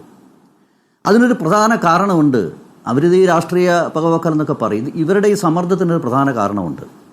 താങ്കൾ തന്നെ ഇതിൻ്റെ തുടക്കത്തിൽ സൂചിപ്പിച്ചു. ഇതിനു മുമ്പ് CPM-ൻ്റെ പ്രമുഖ നേതാക്കൾക്കെതിരെ ആരോപണങ്ങൾ വന്ന സമയത്ത്, അത് കോടിയേരിയുടെ മകനായാലും ശരി, EP ജയരാജൻ്റെ മകനായാലും ശരി, അഴിമതി ആരോപണം വന്നിട്ടുണ്ട്. അതേപോലെ തന്നെ ലഹരി മാഫിയയുമായി ബന്ധപ്പെട്ട പ്രശ്നങ്ങളൊക്കെ വന്നിട്ടുണ്ട്. അന്നൊക്കെ പാർട്ടി എടുത്ത നിലപാടെന്താ? അത് അവർ നിയമപരമായിട്ട് നേരിട്ടുകൊള്ളും, ഇത് പാർട്ടി പ്രതിരോധിക്കേണ്ട കാര്യമില്ല എന്ന് പറഞ്ഞൊഴിഞ്ഞ പാർട്ടി ഇന്ന് പാർട്ടി അതിൻ്റെ ഉത്തരവാദിത്തം ഏറ്റെടുക്കുകയാണ്. ഞങ്ങൾ രാഷ്ട്രീയമായി നേരിടും എന്ന് പറയുകയാണ്. അതിൻ്റെ ഭാഗമായിട്ടാണ് ഈ വിഷയത്തെ ഒരു രാഷ്ട്രീയ വിഷയം അല്ലെങ്കിൽ രാഷ്ട്രീയ എതിരാളികളെ വകവരുത്താൻ വേണ്ടി അല്ലെങ്കിൽ ഇല്ലാതാക്കാൻ വേണ്ടി കേന്ദ്രം എടുക്കുന്ന നിലപാടാണെന്ന് അവർ പറയുന്നത്. ഞാനൊന്ന് സൂചിപ്പിച്ചോട്ടെ, ഇവിടെ എന്തുകൊണ്ടാണ് CPM ഈ പ്രതിസ്ഥാനത്ത് ഇത്രയും വലിയ ഒരു പ്രതിസന്ധിയിലെത്താൻ കാരണം? ഈ മുഖ്യമന്ത്രിയുടെ മകളുടെ കേസ് അന്വേഷണം അടുത്ത ഘട്ടം ഉറപ്പായി ഇത് മുഖ്യമന്ത്രിയിലേക്കാണ് എത്തുന്നത്. അതിൻ്റെ നിയമപരമായ പല കാര്യങ്ങളും ശ്രീ ഷോൺ ജോർജ് സൂചിപ്പിച്ചുകൊണ്ട് ഞാൻ അതിലേക്ക് കടക്കുന്നില്ല. വളരെ കൃത്യമായി ഈ റിപ്പോർട്ടിൽ പറഞ്ഞിരിക്കുന്ന ഇൻഫ്ലുവൻഷ്യൽ ഇൻഡിവിഡ്വൽ എന്ന് പറയുന്ന ഒരാളുണ്ട്. അതായത് ഈ പറയുന്ന CMRL-ഉം മുഖ്യമന്ത്രിയുടെ മകള് ചുമതലയിൽ നടക്കുന്ന കമ്പനിയും തമ്മിലുള്ള ഈ ഇടപാടുകളിലൊക്കെ തന്നെ ഒരു KSDC അല്ലെങ്കിൽ Kerala state financial development corporation ഉണ്ട്, ഇൻഡസ്ട്രിയൽ ഡെവലപ്മെൻറ്റ് കോർപ്പറേഷൻ ഉണ്ട്. അപ്പോൾ അവരുടെ പങ്കും, കാരണം അത് കൃത്യമായി ഷോൺ സൂചിപ്പിച്ചു, 13% പങ്കുള്ള ആ കമ്പനി, അതിൻ്റെ ഒരു പ്രതിനിധി തന്നെയാണ് ഈ CMR-ലെ ഒരു ഡയറക്ടർ ബോർഡ് മെമ്പർ എന്ന് പറയുന്നത്. ഇവിടെയാണ് ഈ ഇൻഫ്ലുവൻഷ്യൽ ഇൻഡിവിഡ്വൽ എന്ന് പറയുന്ന അല്ലെങ്കിൽ വലിയ സ്വാധീനം ചെലുത്താൻ സാധിക്കുന്ന ഒരു വ്യക്തിയുടെ ഇടപെടലിനെ പറ്റിയിട്ട് സൂചിപ്പിച്ചിട്ടുള്ളത്. അത് ഉറപ്പായും അതിനുശേഷം മുഖ്യമന്ത്രിയുടെ മകൾക്ക് ഒരു ജോലിയും ചെയ്യാതെ അല്ലെങ്കിൽ ഒരു തരത്തിലുമുള്ള ജോലിയും ചെയ്യാതെ വേതനം കൊടുത്തു അല്ലെ പ്രതിഫലം കൊടുത്തു എന്ന് പറയുന്നിടത്താണ് ഈ പറയുന്ന മുഖ്യമന്ത്രിയുടെ ഇടപെടൽ വളരെ കൃത്യമായി വരുന്നത്. അതുകൊണ്ട് സ്വാഭാവികമായും ഈ കേസ് ചെന്നെത്തുന്നത് മുഖ്യമന്ത്രിയിലാണ്. അതുകൊണ്ടാണ് ഇന്ന് പാർട്ടിയുടെ സംസ്ഥാന അധ്യക്ഷൻ, BJPയുടെ സംസ്ഥാന അധ്യക്ഷൻ ഈ കാര്യത്തിൽ മുഖ്യമന്ത്രിയാണ് ഇപ്പോൾ രാജിവെക്കേണ്ടത്. അദ്ദേഹത്തിൻ്റെ സ്വാധീനം, അദ്ദേഹത്തിൻ്റെ ഇടപെടൽ, അദ്ദേഹത്തിൻ്റെ പാർട്ടിയിലും ഗവൺമെൻറ്റിലുമുള്ള വലിയ തോതിലുള്ള അപ്രമാദിത്വമാണ് മുഖ്യമന്ത്രിയുടെ മകൾക്ക് ഒരു പ്രവൃത്തി പോലും ചെയ്യാതെ 1.25 കോടി രൂപ വേതനം ലഭിക്കാൻ ഉണ്ടായ സാഹചര്യം എന്നുള്ള കണ്ടെത്തലിൽ തീർച്ചയായിട്ടും ഈ മുഖ്യമന്ത്രിയാണ് ഇനിയും വരാൻ പോകുന്ന ഇതിൻ്റെ തുടർ നടപടികളിലും തുടർ കേസുകളിലും ഒക്കെ തന്നെ പ്രതിസ്ഥാനത്ത് നിൽക്കാൻ പോകുന്നത്. അപ്പോൾ ഈ ഘട്ടത്തിൽ ഇതിനെ രാഷ്ട്രീയ എതിരാളികളുടെ അല്ലെങ്കിൽ രാഷ്ട്രീയ പകപോക്കലാണ് അല്ലെങ്കിൽ കേന്ദ്ര ഗവൺമെൻറ്റിൻ്റെ പകപോക്കലാണ് എന്ന് ശ്രീ അരുൺകുമാറിനെ പോലുള്ളവരും അല്ലെങ്കിൽ CPM പറയുമ്പോൾ എനിക്ക് സൂചിപ്പിക്കാനുള്ള 1-2 കാര്യമുണ്ട്. അതായത് അതിൽ പ്രധാനപ്പെട്ട ഒരു വിഷയം എന്ന് പറയുന്നത്, ഇപ്പോൾ ഈ കേസ് തന്നെ ചർച്ചയ്ക്ക് വരുന്ന സമയത്ത് നമ്മളൊന്ന് കണ്ടു. ഇപ്പോൾ ഒരു 2-3 ആഴ്ച മുമ്പാണല്ലോ കേരളത്തിൻ്റെ ബഹുമാന്യനായ മുഖ്യമന്ത്രി ഡൽഹിയിൽ പോയത്. കേരളം വലിയ സാമ്പത്തിക പ്രതിസന്ധി നേരിട്ടപ്പോൾ കേന്ദ്ര ധനകാര്യമന്ത്രിയെ കാണാൻ പോയി. ധനകാര്യമന്ത്രിയാണ് കോർപ്പറേറ്റ് വകുപ്പും കൈകാര്യം ചെയ്യുന്നത്.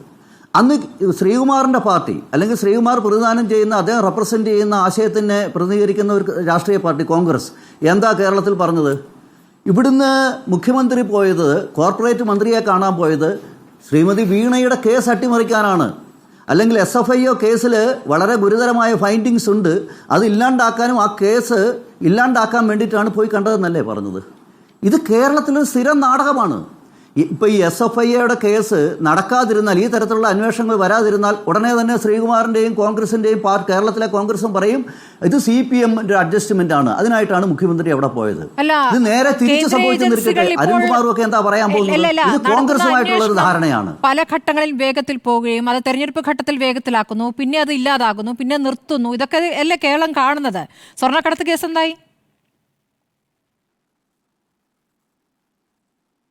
സ്വർണ്ണക്കടത്ത് കേസ് അവസാനിച്ചോ?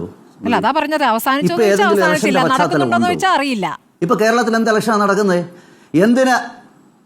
അല്ല, താങ്കൾക്കറിയില്ലേ കേരളത്തിലൊരു ഇലക്ഷൻ നടക്കാൻ പോകുന്നുണ്ടോ എന്നുള്ളത്? താങ്കൾക്കറിയില്ലേ? അടുത്ത കാലത്തും അടുത്ത ദിവസങ്ങളിൽ ഇലക്ഷൻ ഉണ്ടോ?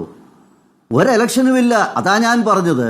വളരെ കൃത്യമായി ഞാൻ പറഞ്ഞല്ലോ, ഈ പറയുന്ന രാഷ്ട്രീയ UDF LDF മാത്രമല്ല, കേരളത്തിലെ ഒരു വിഭാഗം മാധ്യമങ്ങളും അല്ലല്ല ഞാനൊന്ന് പറഞ്ഞ് അവസാനിപ്പിക്കാം. ഞാൻ പറഞ്ഞല്ലോ, ഞാനത് വളരെ കൃത്യമായിട്ട് സൂചിപ്പിച്ചു. ഇവിടെ ഒരു ഇലക്ഷനും വരാൻ പോകുന്നില്ല സ്മൃതി. വളരെ കൃത്യമായി കേന്ദ്ര ഏജൻസി ഏറ്റെടുത്തിട്ടുള്ള കേസുകൾ വളരെ അതിൻ്റെ മുറയ്ക്ക് കൃത്യമായി അന്വേഷിക്കുന്നുണ്ട്. അതിൻ്റെ ഓരോ ഘട്ടത്തിൽ കേന്ദ്ര ഗവൺമെൻറ്റിനെയും BJPയും കുറ്റം പറയും, അരുൺകുമാറും ശ്രീകുമാറും. ഇന്നിപ്പോൾ കുറ്റം പറയാനുള്ള അവസരം ആർക്ക് കിട്ടിയിട്ടുണ്ട്? CPMന് കിട്ടിയിട്ടുണ്ട്. അവർ പോളിറ്റ് ബ്യൂറോയുടെ അല്ലെങ്കിൽ അവരുടെ കോൺഗ്രസിൻ്റെ പാർട്ടി കോൺഗ്രസിൽ നിന്ന് പുറത്തിറങ്ങി വന്ന് നേതാക്കന്മാർ മുഴുവൻ പ്രതിരോധിക്കുക. പറയുന്ന ഒരൊറ്റ കാര്യമാണ്, രാഷ്ട്രീയ എതിരാളികളുടെ പകപോക്കലാണെന്നുള്ളതാണ്. ഒരാഴ്ച മുമ്പ്, രണ്ടാഴ്ച മുമ്പ് ഇതേ വിഷയത്തിൽ ശ്രീകുമാറിൻ്റെ പാർട്ടിയും കോൺഗ്രസും കേരളത്തിൽ പറഞ്ഞത് ഈ വിഷയത്തിൽ CPM അല്ലെങ്കിൽ പിണറായി വിജയനും നരേന്ദ്രമോദി ഒരു ധാരണയിലെത്തി. ആ ചർച്ചയ്ക്കാണ് ആര് പോയത്? കേരളത്തിൻ്റെ മുഖ്യമന്ത്രി കേന്ദ്ര ധനകാര്യമന്ത്രിയെ കാണാൻ പോയതെന്നാണ് പറഞ്ഞത്. അപ്പോൾ ഇതിന് വലിയ വിലയൊന്നുമില്ല. ഞാൻ ഒരു കാര്യം കൂടെ പറഞ്ഞ് അവസാനിപ്പിക്കാം. ഇത് ചർച്ചയ്ക്ക് എടുത്തുകൊണ്ടാണ് ഞാൻ ഈ കാര്യങ്ങൾ സൂചിപ്പിക്കുന്നത്. ഈ കേസുമായി ബന്ധപ്പെട്ട് കോൺഗ്രസിൻ്റെ നിലപാട് ഞാനൊന്ന് ചോദിച്ചോട്ടെ. ഇവിടെ ശ്രീ കുഴൽനാടൻ നടത്തിയ ഒരു കേസിനെ പറ്റിയിട്ട് പറഞ്ഞു. ഈ കുഴൽനാടൻ്റെ കേസ് പോലും കേരളത്തിൻ്റെ പൊതുസമൂഹം സംശയിക്കുന്നുണ്ട് സ്മൃതി. കാരണം എന്താണെന്നറിയോ? ഈ കേസ് ഇല്ലാണ്ടാക്കുന്ന അല്ലെങ്കിൽ കേസിൻ്റെ പ്രാധാന്യം ഇല്ലാണ്ടാക്കുന്ന സമീപനമാണ് അവരുടെ സമീപനത്തിൽ നിന്നുണ്ടായിട്ടുള്ളത്. അല്ലെങ്കിൽ കുഴൽനാടനെ പോലെ ഒരാൾ കേരളത്തിൽ ഞാനൊന്ന് പറഞ്ഞോട്ടെ സ്മൃതി, അസ്വസ്ഥയാകാതെ. എൻ്റെ ചോദ്യത്തിന് സ്മൃതി മറുപടി പറഞ്ഞാൽ മതി. എൻ്റെ ചോദ്യം, എന്തുകൊണ്ട് പിണറായി വിജയൻ്റെ കീഴിലുള്ള ഒരു ഇൻ്റലിജൻസ് തന്നെ ആരുടെ കേസ് അന്വേഷിക്കണം? വീണ ജോർജിൻ്റെ മകളിൻ്റെ കേസ് അന്വേഷിക്കണം. ഇതായിരുന്നില്ലേ മാത്യു കുഴൽനാടൻ്റെ വാദം? അദ്ദേഹം അതിനല്ലേ കോടതിയിൽ പോയത്, ഹൈക്കോടതി വരെ പോയത്? ഞാനൊന്ന് ചോദിച്ചോട്ടെ, ഈ വീണ ജോർജിൻ്റെ കേസ് ക്ഷമിക്കണം കേട്ടോ, കേന്ദ്രമന്ത്രിയല്ല, നമ്മുടെ വീണ മുഖ്യമന്ത്രിയുടെ മകളുടെ കേസ് അന്വേഷിക്കുന്നത് കേരളത്തിലെ സംസ്ഥാന വിജിലൻസ് ഏജൻസി ആണെങ്കിൽ അതിനകത്ത് എന്തെങ്കിലും ന്യായം കിട്ടുമെന്ന് ശ്രീ മാത്യു കുഴൽനാടൻ വിചാരിച്ചിട്ടുണ്ടോ? വളരെ കൃത്യമാണ്. ആ മാത്യു കുഴൽനാടൻ്റെ കേസിനോടനുബന്ധിച്ച് സമാന്തരമായി വേറൊരു കേസ് പോയിരുന്നു. അദ്ദേഹത്തിൻ്റെ പേരെനിക്ക് ഓർമ്മ വരുന്നില്ല. അദ്ദേഹം മൂവാറ്റുപുഴ കോടതിയിൽ ഒരു കേസ് കൊടുത്തിട്ടുണ്ട്. ഒരു ഗിരീഷാണ്, അദ്ദേഹം ഇപ്പോൾ ഇല്ല, അദ്ദേഹം ഇതിന് സമാന്തരമായ ഒരു കേസ് കൊടുത്തിരുന്നു. അതെ, ആ കേസിൽ അദ്ദേഹം ആവശ്യപ്പെട്ടത് എന്താണെന്നറിയോ? കോൺഗ്രസ് നേതാക്കൾ നമ്മൾ മനസ്സിലാക്കണം എന്തുകൊണ്ട് മാത്യു കുഴൽനാടനും ശ്രീകുമാറിനെ പോലുള്ളവർ കാലാകാലങ്ങളിൽ അഭിപ്രായങ്ങൾ മാറ്റി പറയുന്നു എന്നുള്ളതാണ്. എന്താ കാര്യമെന്ന് ചോദിച്ചാൽ കൃത്യമായി കോൺഗ്രസിൻ്റെ UDFൻ്റെ ആൾക്കാർ ഈ കേസിലുണ്ട്. ഇന്ന് ഇവിടെ വന്നിരിക്കുന്ന 185 കോടിയിൽ ഏതാണ്ട് 95 കോടിയോളം രൂപ വിവിധ രാഷ്ട്രീയ പാർട്ടികൾക്ക് കൊടുത്തിട്ടുണ്ട്. അതിൽ PV മാത്രമല്ല, RC ഉണ്ട്, KC ഉണ്ട്, അല്ലെങ്കിൽ രമേശ് ചെന്നിത്തലയുണ്ട്, അതേപോലെ തന്നെ കുഞ്ഞാലിക്കുട്ടിയുണ്ട്, UDFിലെ LDF നേതാക്കളുണ്ട്. 7 കോടിയിലേക്ക് ആദ്യം വരുന്നതിലാണ് സംശയം. അതാണ് CPM സംശയിക്കുന്നത്.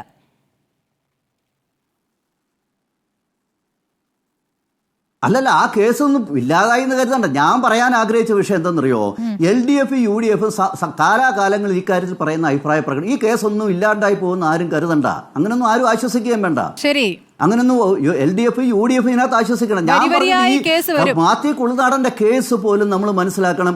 കൃത്യമായ സത്യസന്ധത ആ കേസിലുണ്ടായില്ല. കേന്ദ്ര ഗവൺമെന്റിനെ സംബന്ധിച്ചോളം, കേന്ദ്ര ഏജൻസിയെ സംബന്ധിച്ചിടത്തോളം ഈ കേസുമായി ബന്ധപ്പെട്ട 2 വിഷയങ്ങളുണ്ട്. ഒന്ന്, മുഖ്യമന്ത്രിയുടെ വിഷയം എന്തുകൊണ്ട് വളരെ സജീവമായി ചർച്ച ചെയ്യപ്പെടുന്നു എന്ന് ചോദിച്ചാൽ, അവർ അധികാരത്തിന്റെ മറവിൽ മുഖ്യമന്ത്രിയുടെ വളരെ കൃത്യമായ ഒരു ഇൻഫ്ലുവൻഷ്യൽ ഇൻഡിവിഡുവൽ ഈ കേസിന്റെ ഭാഗമായി ഉണ്ട് എന്ന് പറയുന്നിടത്ത് കേരളത്തിന്റെ മുഖ്യമന്ത്രിയാണ് എന്നുള്ള കാര്യത്തിൽ ഒരു സംശയമില്ലാത്തതുകൊണ്ടാണ് ഇതൊന്ന് വളരെ ഗൗരവമായിട്ട് ചർച്ച ചെയ്യപ്പെടുന്നത്. ഇതുമായി ബന്ധപ്പെട്ട് നടന്നിട്ടുള്ള ബാക്കി സാമ്പത്തിക ക്രമക്കേടുകളും അഴിമതികളുമുണ്ട്. അത് 2 ഏജൻസിയും കണ്ടെത്തിയിട്ടുണ്ട്. അത് SFIO മാത്രമല്ല, നമ്മുടെ ആദായ വകുപ്പിന്റെ സെറ്റിൽമെന്റ് ബോർഡിന്റെ ഉത്തരവിലാണല്ലോ ഈ പറയുന്ന പ്രോമിനന്റ് പേഴ്സണെ കുറിച്ച് പറയുന്നത്. ശരി, തിരിച്ചെത്താം. എടുക്കുന്ന രാഷ്ട്രീയ നിലപാടാണ് കേന്ദ്ര ഗവൺമെന്റിനും BJPക്കും. ഇതിനകത്ത് ഒരു തരത്തിലുള്ള രാഷ്ട്രീയവും ഇല്ല. ഇത് രാഷ്ട്രീയമല്ല, മറിച്ച് ഈ ഗവൺമെന്റ്, കേന്ദ്രത്തിൽ അധികാരത്തിലിരിക്കുന്ന നരേന്ദ്രമോദിയുടെ ഗവൺമെന്റ് അധികാരത്തിൽ വന്ന കഴിഞ്ഞ 10-11 വർഷമായി ഒരു അഴിമതി പോലും ആരോപണം ഏൽക്കാത്ത ഗവൺമെന്റാണ്. പ്രഖ്യാപിത നിലപാടാണ്. അതുകൊണ്ട് UDF LDFും കാലാകാലങ്ങളിൽ മാറി ഇത് രാഷ്ട്രീയ എതിരാളികളുടെ പകപോക്കലാണ് എന്ന് പറയുന്നത് കേരളം തിരിച്ചറിയുന്നുണ്ട് എന്ന് മാത്രം മനസ്സിലാക്കിയാൽ മതി. മറുപടി, പ്രഖ്യാപിത നിലപാടിന്റെ ഭാഗമായി അഴിമതിക്കെതിരായ തുറന്ന യുദ്ധമാണ് മോദി സർക്കാർ നടത്തിക്കൊണ്ടിരിക്കുന്നത്. അതെ, 2 BJP പ്രതിനിധികൾ കൂടി 26 മിനിറ്റാണ് ഈ ചർച്ചയിൽ പങ്കെടുത്തത്. എന്തായാലും അവർ പറഞ്ഞത് ജനങ്ങൾക്ക് ബോധ്യമായി എന്തുകൊണ്ടാണ് ഇവിടെ 5000 കോടി രൂപയുടെ, ഞാൻ പറയട്ടെ, അല്ലല്ല 2+2 BJPയാ. ഒന്ന് നോക്ക്, എഴുതി കാണിക്കുന്നത് എന്താ, 2 BJPയാ. ആയിക്കോട്ടെ, 26 മിനിറ്റ് ആയിക്കോട്ടെ, ജനങ്ങൾ കേട്ടല്ലോ, അത് കേട്ടത് നന്നായി എന്നാ പറഞ്ഞേ, കുറ്റം പറഞ്ഞല്ല. അപ്പൊ അതായത് ഇവിടെ ഈ നാഷണൽ ഹെറാൾഡ് കേസിൽ 5000 കോടി രൂപയുടെ ഒരു അഴിമതി രാഹുൽ ഗാന്ധിക്കെതിരെ, സോണിയാഗാന്ധിക്കെതിരെ രജിസ്റ്റർ ചെയ്തു. ആ കേസ് എവിടെ പോയി? ബഹുമാനപ്പെട്ട കോൺഗ്രസ് പ്രതിനിധി ഒന്ന് പറഞ്ഞേ. അതിനുശേഷം 672 കോടി രൂപയുടെ സ്വത്ത് രാഹുൽ ഗാന്ധിയുടെയും സോണിയാഗാന്ധിയുടെ അടക്കം കണ്ടുകെട്ടി. ആ അന്വേഷണം എവിടെ വരെ പോയി? എന്തുകൊണ്ടാണ് രാഹുൽ ഗാന്ധിയും പ്രിയങ്ക ഗാന്ധിയും വഖഫ് ബില്ലുമായി ബന്ധപ്പെട്ടുള്ള ചർച്ചയിൽ പോലും പങ്കെടുക്കാത്തത്? കോൺഗ്രസിന്റെ വിപ്പ് ലംഘിച്ചുകൊണ്ട് ദേശീയ നേതാവ് പ്രിയങ്ക ഗാന്ധി മുങ്ങിയില്ലേ? ഇതൊക്കെ എന്താ? അപ്പൊ അതുപോലെ 170 കോടി രൂപയല്ലേ ബഹുമാനപ്പെട്ട അളിയൻ, രാഹുൽ ഗാന്ധിയുടെ അളിയൻ, അങ്ങ് ഇലക്ട്രൽ ബോണ്ട് കൊണ്ടുപോയി കൊടുത്തേ? എല്ലാ അന്വേഷണവും അദ്ദേഹത്തിനെതിരായിട്ടുള്ള നിന്നില്ലേ? അതുകൊണ്ട് കേന്ദ്ര സർക്കാരിനെ ബാധിക്കുന്ന ഒരു വിഷയത്തിലും കോൺഗ്രസിന്റെ നേതാക്കന്മാർ പ്രതികരിച്ചാൽ ഈ ED, CBI, NIA, കസ്റ്റംസ്, അതുപോലെ ഈ ആദായ നികുതി വകുപ്പൊക്കെ അങ്ങോട്ട് വരുമെന്നുള്ള പേടി നിങ്ങൾക്കുണ്ട്. പിന്നെ കോൺഗ്രസിന്റെ പ്രതിനിധി എന്താ പറഞ്ഞത്? ഈ കേരളത്തിൽ മക്കൾ രാഷ്ട്രീയം. എന്ത് മിസ്റ്റർ, എവിടെ മക്കൾ രാഷ്ട്രീയം? ഏതെങ്കിലും ഒരു CPM നേതാവിന്റെ മകൻ രാഷ്ട്രീയത്തിൽ അത്തരത്തിൽ സ്വാധീനം ഉപയോഗിച്ചുകൊണ്ട് ഇവിടെ വന്നിട്ടുണ്ടോ? പറയുമ്പോൾ ഒരു സത്യസന്ധത കുറച്ചെങ്കിലും വേണ്ടേ? ഏതെങ്കിലും നേതാവ് മക്കൾ വന്നിട്ടുണ്ടെങ്കിൽ താഴെ തട്ട് മുതൽ പ്രവർത്തിച്ചാ വന്നേ. നിങ്ങൾക്ക് 4 മുഖ്യമന്ത്രി ഉണ്ടായി ഈ കേരളത്തിൽ. ആദ്യം AR ശങ്കർ, എവിടെയാ അദ്ദേഹത്തിന്റെ മകൻ മോഹൻ ശങ്കർ, BJPയുടെ നേതാവാ. പിന്നെ നിങ്ങളുടെ നേതാവ് കെ കരുണാകരന്റെ മോള് പത്മജ, BJPയുടെ നേതാവാ. സാക്ഷാൽ AK ആന്റണിയുടെ മകൻ അനിൽ ആന്റണി ദേശീയ വക്താവാണ്. ഇപ്പൊ പിന്നെ ആകെ ഉള്ളത് ഉമ്മൻചാണ്ടി. 4 മുഖ്യമന്ത്രിമാരിൽ 3 മുഖ്യമന്ത്രിമാരുടെ മക്കളും BJPയുടെ ഭാഗമായി മാറി. എല്ലാം ഭായിയാ. ഇനിയിപ്പോ ആകെ ഉമ്മൻചാണ്ടിയുടെ മകനാ ഉള്ളേ. അദ്ദേഹം കേന്ദ്രത്തിലെ BJP സർക്കാരിന്റെ സ്റ്റാൻഡിംഗ് കൗൺസിലായി പ്രവർത്തിക്കുകയാണ്, MLA ആയിരിക്കുമ്പോൾ. അതുകൊണ്ട് ആരോപണം ഉന്നയിക്കുമ്പോൾ ഒന്ന് ഇച്ചിരിയെങ്കിലും വിശ്വസനീയമായിട്ടുള്ള ആരോപണം ഉന്നയിക്കണം. വാളയാർ ചെക്ക് പോസ്റ്റിന് അപ്പുറത്ത് നിങ്ങൾക്ക് ഒരു നയം, ഇപ്പുറത്ത് മറ്റൊരു നയം. BJP പ്രതിനിധി പറഞ്ഞ കാര്യം അത് എനിക്ക് മറുപടി പറഞ്ഞേ പറ്റൂ. BJP പ്രതിനിധി പറഞ്ഞതിന് ഞാൻ മറുപടി 2 മിനിറ്റ് എടുത്തോളൂ. ഒറ്റ മിനിറ്റ്. എന്താ അദ്ദേഹം പറഞ്ഞത്? ഇവിടെ ഏതെങ്കിലും തരത്തിൽ മുഖ്യമന്ത്രിയുടെ ഓഫീസിനെയോ ഗവൺമെന്റ് സംവിധാനത്തെയോ പ്രയോജനപ്പെടുത്താൻ ഈ വീണ തൈക്കണ്ടിയുമായിട്ടുള്ള ബന്ധം ഈ CMRL കഴിഞ്ഞുവെങ്കിൽ ഒരു രേഖ, ഒരു തെളിവ്, എന്തെങ്കിലും ഒരു വിസ്പർ ഓഫ് എവിഡൻസ് നിങ്ങൾക്ക് ഇതുവരെ കൊടുക്കാൻ കഴിഞ്ഞില്ലല്ലോ. അതാണ് ഹൈക്കോടതി പറഞ്ഞത്. എന്നെങ്കിലും ഭാവിയിൽ ഇങ്ങനെ നിങ്ങൾക്ക് ഇനിയും സമീപിക്കാമെന്ന് പറഞ്ഞത്. ഒറ്റ മിനിറ്റ്. ഇൻഫ്ലുവൻസ് പേഴ്സൺ, ഏതെങ്കിലും ഒരു ഇൻഫ്ലുവൻസ് നിങ്ങൾ കാണിക്കുക. രണ്ടാമത്തെ കാര്യം, ബാംഗ്ലൂരും ഈ കേസ് തള്ളിയില്ലേ എന്ന് ആങ്കർ എന്നോട് ചോദിച്ചു. എന്താണ് അവിടെ FSIO പറഞ്ഞത്? FSIO പറഞ്ഞത് ഇത് ഏതെങ്കിലും തരത്തിലുള്ള കമ്പനികൾ തമ്മിലുള്ള ട്രാൻസാക്ഷൻ അല്ല അന്വേഷിക്കുന്നത്, 135 കോടിയുമായി ബന്ധപ്പെട്ടുകൊണ്ട് OC LC അതൊക്കെയാണ് അന്വേഷിക്കുന്നത് എന്നാണ് FSIO അവിടെ മറുപടി പറഞ്ഞത്. അന്ന് പറഞ്ഞു എന്നാ അന്വേഷിക്കാൻ പറഞ്ഞു. എവിടെയാ നിങ്ങളുടെ അന്വേഷണ റിപ്പോർട്ട്? 1.5 കൊല്ലമായില്ലോ. അപ്പൊ സെലക്ടീവ് പ്രോസിക്യൂഷൻ നടത്തി. ഇന്നലെ വൈകുന്നേരം BJP നേതാവ് പ്രസ്താവിക്കുന്നു സെലക്ടീവ് ലീക്കേജ്. ഇന്നലെ മാധ്യമങ്ങൾക്ക് നിങ്ങൾ സമ്മറി ചാർജ് സീക്രട്ട് ആയിട്ട് കൊടുക്കുന്നു.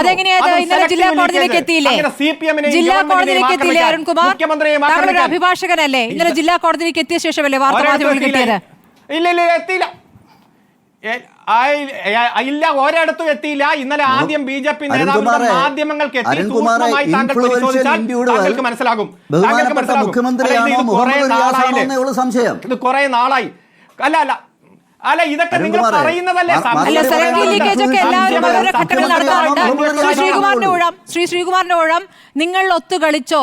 വിജിലൻസ് അന്വേഷണം ആവശ്യപ്പെട്ടത് ഒരു ഒത്തുകളി ആയിരുന്നോ? ആണെന്നാണ് ഇപ്പോൾ ഷാജി രാഘവൻ പറയുന്നത്. അതിനാദ്യം മറുപടി ചുരുക്കി പറയണേ.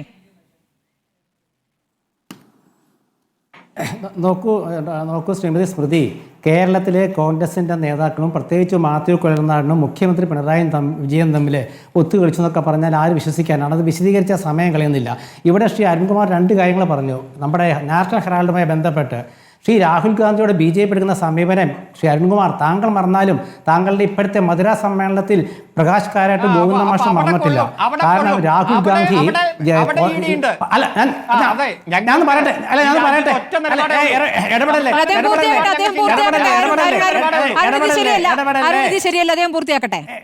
ഇടപെടല്ലേ, ബഹളം വെക്കരുത്. അതായത് രാഹുൽ ഗാന്ധിയെ പാർലമെന്റിൽ നിന്ന് പുറത്താക്കിയ ഒരു BJP നമ്മൾ കണ്ടതാണ്. വിദേശത്ത് പോയിട്ട് രാഹുൽ ഗാന്ധി പ്രസംഗിച്ചു എന്ന് പറഞ്ഞപ്പോൾ പാർലമെന്റിൽ അനുമതി മറുപടി പറയാൻ രാഹുലിന് അനുമതി നിഷേധിച്ച് നമ്മൾ കണ്ടതാണ്. ഇപ്പം മധുരയിൽ പാർട്ടി കോൺഗ്രസ് നടക്കുകയാണല്ലോ. ശ്രീമതി സ്മൃതി 2 ദിവസത്തെ ദേശാഭിമാനി പത്രം ഒന്ന് വായിക്കണം. പ്രകാശ് കാരാട്ട് ഗോവിന്ദ മാഷ് അതിൽ കുറിപ്പെഴുതുന്നുണ്ട്. രാഹുൽ ഗാന്ധിയെക്കുറിച്ചോ കോൺഗ്രസിനെ കുറിച്ചോ ഒരു വരിയതിലില്ല എതിരായിട്ട്. എന്താ കാരണം എന്നറിയാമോ? മധുര MP, തമിഴ്നാട്ടിലെ MP മാർ കോൺഗ്രസിന്റെ കരുണയില എടുത്ത് വായിച്ചു നോക്ക്. CPM-ന്റെ മുഖപത്രം വായിച്ചു നോക്ക്. ഞാൻ പറയണ്ട.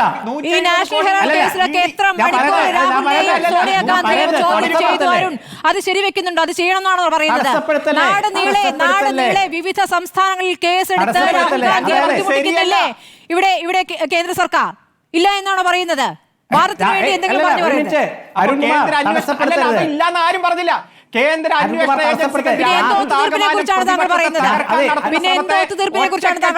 നേരിടുക CPM. ഞങ്ങൾക്ക് ദേശീയ നിലപാടാ, അല്ലാതെ ഈ സംസ്ഥാന അല്ലല്ല. നിങ്ങൾ തെറ്റിദ്ധരിപ്പിക്കൊന്നും വേണ്ട. ഞാൻ പറഞ്ഞത് ഇല്ലായ്മ ശ്രമം അതാണ്, അല്ലാതെ വാളയാർ ചെക്ക് പോസ്റ്റിന് അല്ലല്ല. വാളയാർ ചെക്ക്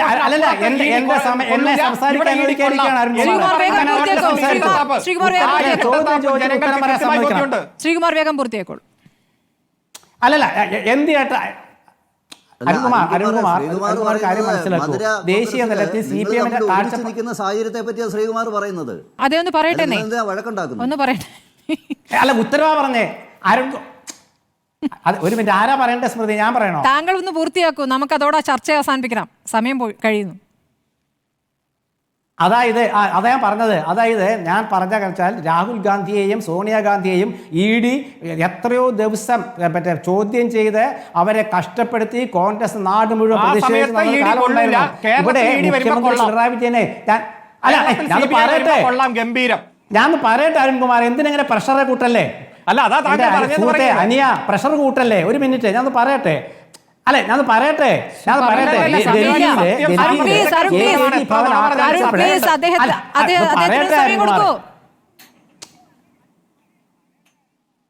അരുൺകുമാർ, ഡൽഹിയിൽ AKG ഭവൻ ആക്രമിച്ചപ്പോൾ അതിനെതിരെ CPM ഒരു പ്രകടനം നടത്തി.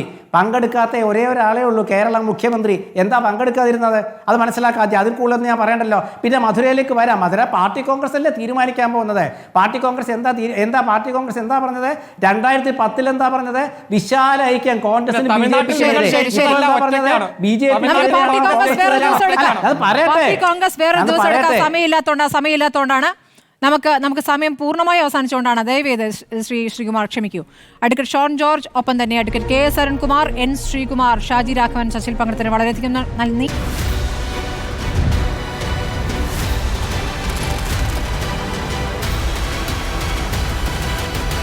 Debate with Smriti Paruthikad.